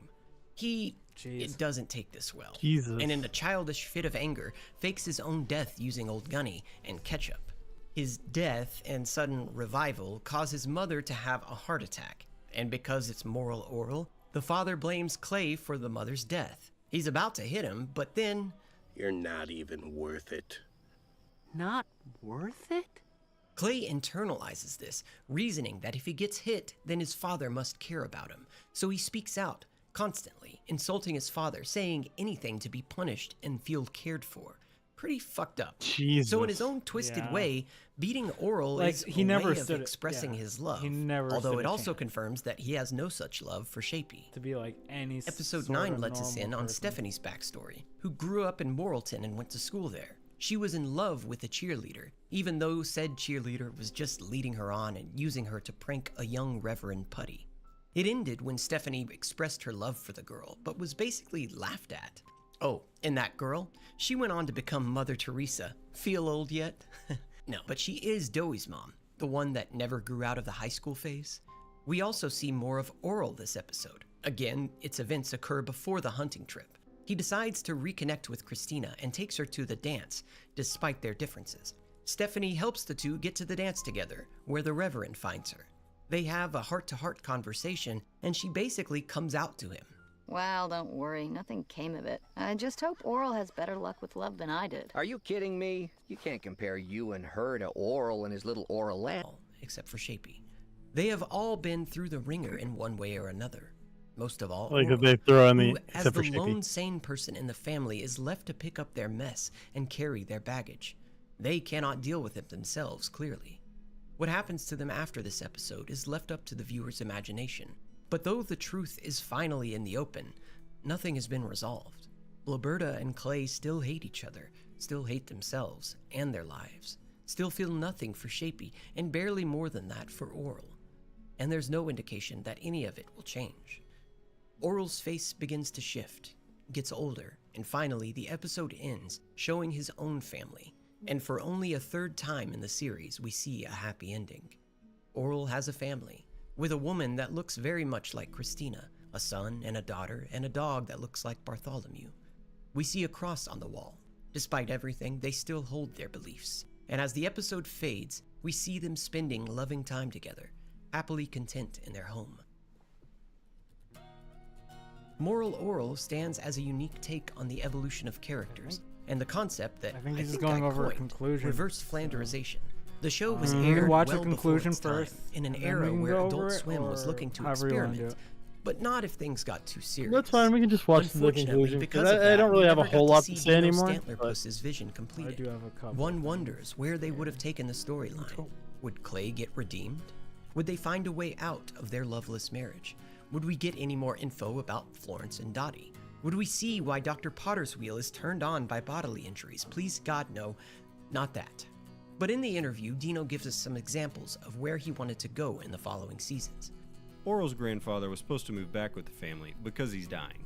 Clay would have thrown him into Orel's room, so he'd be sharing his bed with a dying man who is no longer religious and more pragmatic. After his grandfather died, he would have become more of a goth kid and gotten into death rock, but not the Christian kind. Moral Orel is a deceptively deep show, one that holds up a mirror and shows us the destructive cycles of abuse and deception, even in the most privileged family. It is a dark look at how these hyper-religious communities don't allow for the imperfection of humans, that they warp piety from an ideal into a whip, and how they can break a child. However, that isn't to say that it was a complete refutation of religion as a whole. Clearly, the writers believe that a happy religious family is possible given the final scene. It's just that when taken to the extreme or used as a crutch, it can be as destructive a force as any. Ultimately, I think the creators agree. They have said that the show is all about interpretation, that Orel ultimately kept his religion because he was never mad at God, only how the people in the town warped him, interpreted him. And unfortunately, because in those communities there is no room or language for questioning belief, he was never able to express that. I fully agree with the Vice article when it says that Moral Orel walked so that shows like BoJack Horseman and Rick and Morty could fly. It showed that deep emotional storylines can be told in any medium, as long as they are told well. And even with the exception of some rare missteps, it was far more progressive on many fronts than nearly all of its contemporaries. Thank you for watching my video. As I said at the beginning, there was a longer cut of this video for patrons only. Oh God, so if there's you a want to see longer that, you can donate version there. of this. Whether or not you do though, I want to thank you all for making it this far, though I have no idea why you did. I will see you all in the next one. All right. So, Dave. I can give you my summary of what I think of the show as a whole. As a whole. And like the seasonal steps. Yeah. So originally I thought it was a really good comedy. But honestly, in the end, I think it's a really good show. It started out as like the funny parts were cool, but the like through line was kind of like blurred. And then like the season 3 just pulls all the like why everything was what it was and like gives the purpose to all the things that were funny. So I think the final season's actually amazing. Yeah, I would agree. From what I'm seeing here. Yeah, the final season seems to be like just like I'm probably gonna go back and watch Moral Orel now. I'm not gonna lie. I mean, it's a great show. It is a great show to watch. If you have like some off time, just it's just one of these things where I was just like, then watching Moral's story through like season to season, like watching that innocence disappear and then completely be crushed by the end of season 3, but still somehow remaining with his religious values, which I was just like, yeah, that's kind of like messaging that I kind of could appreciate from like religion, right? Yeah, like showing that like once he was away from the trying to live the Christian way, like when he started questioning it and exploring that, then he was able to actually make his own decisions. Yeah, I think that's important and something that gets missed a lot. Yeah, because a lot of people tend to rely on like preachers or some sort of like guiding word for them to be interpreted instead of interpreting the Bible or whatever religious text you're using as for yourself, right? Mm-hmm. I agree. Which we're not arguing a lot. Yeah, we're not arguing a lot. I don't think there's a lot to argue here. Like, I think like the show did a very good job at depicting like essentially a good Christian what a fundamentalist family would look like if you're just like strictly fundamentalist and it just like essentially all those rules like you have to live under are pretty much like overbearing. And I think it also shows that, like, all right, so this is going to be a little bit more of a deep cut, but where in his family, he had gotten to the point where he'd questioned and done everything and came back. His family was just going through the motion. In a way, the way that I'm reading it. Like, his family didn't actually believe, they were just doing it because they're supposed to do it. So it's not a good way to pass it on if there's no reason behind it or you're not actually like sticking to it yourself. If you're just doing it because you think you're supposed to. Yeah. Which I think a lot of people do. A lot. Yeah. I think I agree. that's most religious families, right? Like I think that's why I think it's important to let people choose like what they want to do. At least like when you have children, let them choose whether they want to go that way or not. Because otherwise you'll run into this where it's just like they don't pick up the things that they need to be picking up from their religious like text or whatever. Mm-hmm. But definitely a good show though. I'm very excited to go back and watch it now. Very good show. This guy did a very good job. So please go sub up to this guy. Hell yeah. Meromorphic, like, did an amazing job at this. Oh, it's already linked in the description, huh? I put a link in the description. Perfect. We can link it in the in the chat if you want. Let's do that actually. They can do that. So people can take a look on their own. Boom. But yeah, bitch. I don't know if there's anything else I wanted to touch on this one because honestly, the most things that I just want to say is like kind of praising the show, where it's just like it had excellent writing, where you hardly see shows where you have that kind of story progression where you actually get to watch a character's like character progression, and not in a super positive light, but like in like almost real gritty kind of way, right? Yeah, I'm definitely glad that we did this with me watching with you rather than trying to remember all of that at the end from the first part, because that would have been very lost. It's a long video. Yeah. There's a lot going on there. I mean, just in season 3, there seems to be a lot. Mm-hmm. That season alone was enough to carry like the whole show forward. So shout out to Meromorphic. Good video. Yeah. But other than that, I don't think I have much else to say, unless you want to like go more into these like concepts that the show is kind of covering. But I don't know what else we could go into. I pretty much summed it up. Unless you have any questions about the concepts, I'll talk about anything. But I do need to get food. Yeah, I was thinking like maybe like 10 minutes of like just covering a few of the concepts they were talking about. Where it's like in season 2 where they had like the two families together and the prayer being like off by like one word, and it was enough to like fucking upset them. That was something that was always weird to me though, and I can kind of feel with that, because as a kid I grew up in a family where I had an uncle who was very like religious, and he would like say the prayer at every like family meeting and or like not family meeting but like family dinners and things like that. Yeah. And like he said it very different than how I grew up saying it.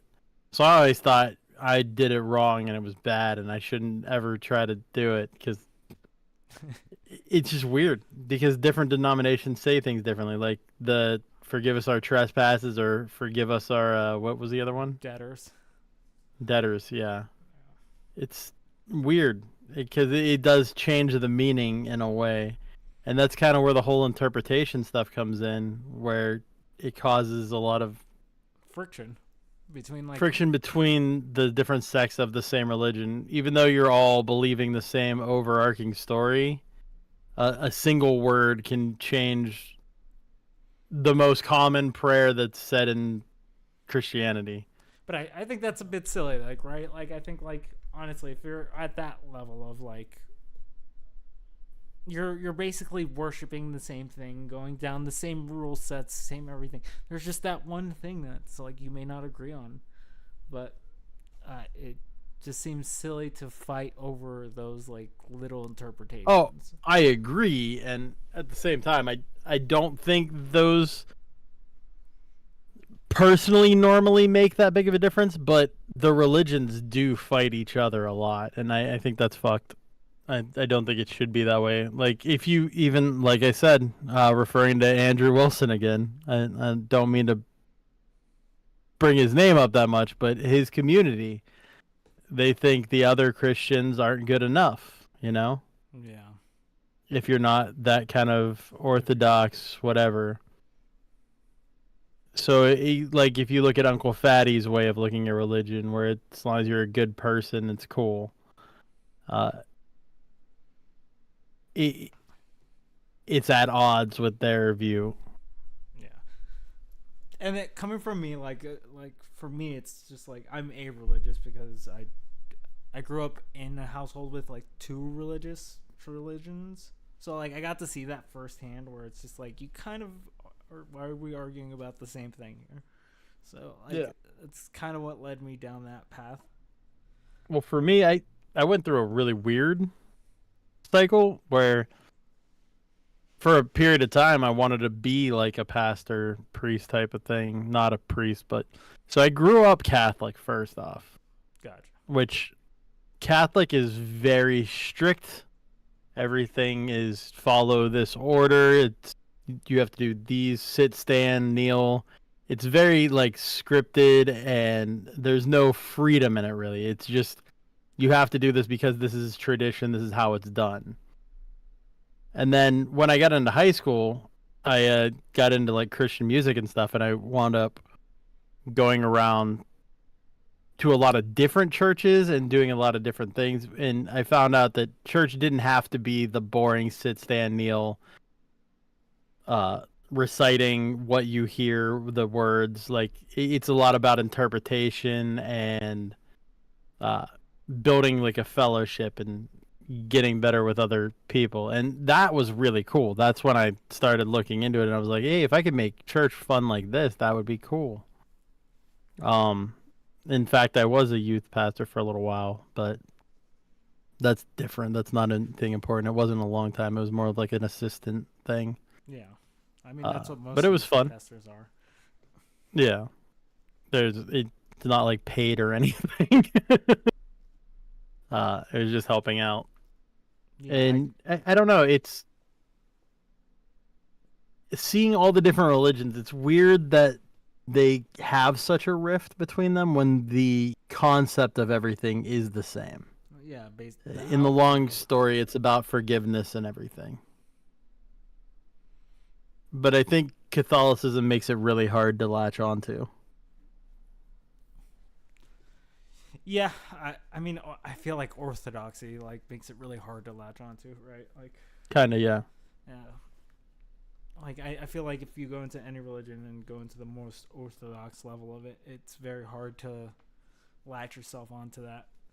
Because again, it's that living under that rule set of like essentially like hey Oppo, how this person phrased it was like essentially like a whip that you have to like being whipped into shape, like. Mm-hmm. Kinda. Which kind of like the mentality of breaking a slave. Yeah. Yeah, essentially just breaking you down so you fit within this like tiny frame, which I'm just it's problematic. Mm-hmm. No, I can see that. Yeah. But so yeah, on the religious aspect, I do have a lot of opinions, but I feel like the show went away from the religious stuff, and I got most of that out of the way in that first section. Yeah, for sure. It was kind of a through line the whole way that there was religion involved, but it was a little less focused on that. Like it attacked an aspect of religion in almost every episode for the first one. Yeah. But after that, it kind of became like a side piece. Well, not really a side piece. I feel like it was trying to display like this is what orthodoxy can become if like you just live by that harsh rule all the time and care more about that than the general like being a good person or like watching out for people around you, whatever the case may be, for like each episode. Like we even had the Jesus dog episode where it's. I actually liked that episode more than I probably should because it also kind of just reminds me of like how the Jews treated Jesus in a way. Yeah. It could be allegorical to that, to like, oh, you're the son of God. Yeah, right. Yeah. And people hating him because for whatever reason, like they love the dog more than them at the moment, or just like petty reasons to fight over. So yeah, there's just so much to dig into this show, and it's such a great try. Like if you haven't watched the show, go give it a try. Like this is an amazing. I'm going to, for sure. I'm sure it's somewhere. And if you're here and you're watching, be sure to sub up and hit the like button. By the way. Yeah, please, thank you. That would be much appreciated. Although if you're talking, you probably are subbed up. So. Yeah, I don't know if I turned sub only on today, but. Oh, okay. So, I think people would just talk, but yeah. Other than that, I think me and Dave are gonna wrap up here because. Sounds good. I'm getting a bit hungry myself. Yeah, I definitely need to eat. I haven't eaten since breakfast, which was 8 hours ago. Time to eat. All right. Any final thoughts, Dave? Nope. All right. Food is good. Thanks everyone for joining us. I know the stream was a bit laggy. Sorry about that. I'm trying to get my internet fixed this today or tomorrow, so we probably won't be dealing with this in the future. But as long as it's fixed by Sunday. Yeah, it will be fixed by our Soul Lock. So, and remember, we have Soul Locks on Sundays at 5 p.m. Eastern Standard Time. Yeah, and 2 p.m. Pacific time, because that's the best. Oh, that's time. right. Oh, wait. So should we be changing that time? No. Oh no, never mind. I'm sorry. I'm so used to being in Arizona where the time difference changes. Yeah, it's fucking weird. It's like, oh wait, you moved too. Yeah, we all moved together now. Yeah. I still think it should be gotten rid of completely. It should. All right, everyone. Bye. Have a good day. I'm Dave. I'm Hornet. Peace.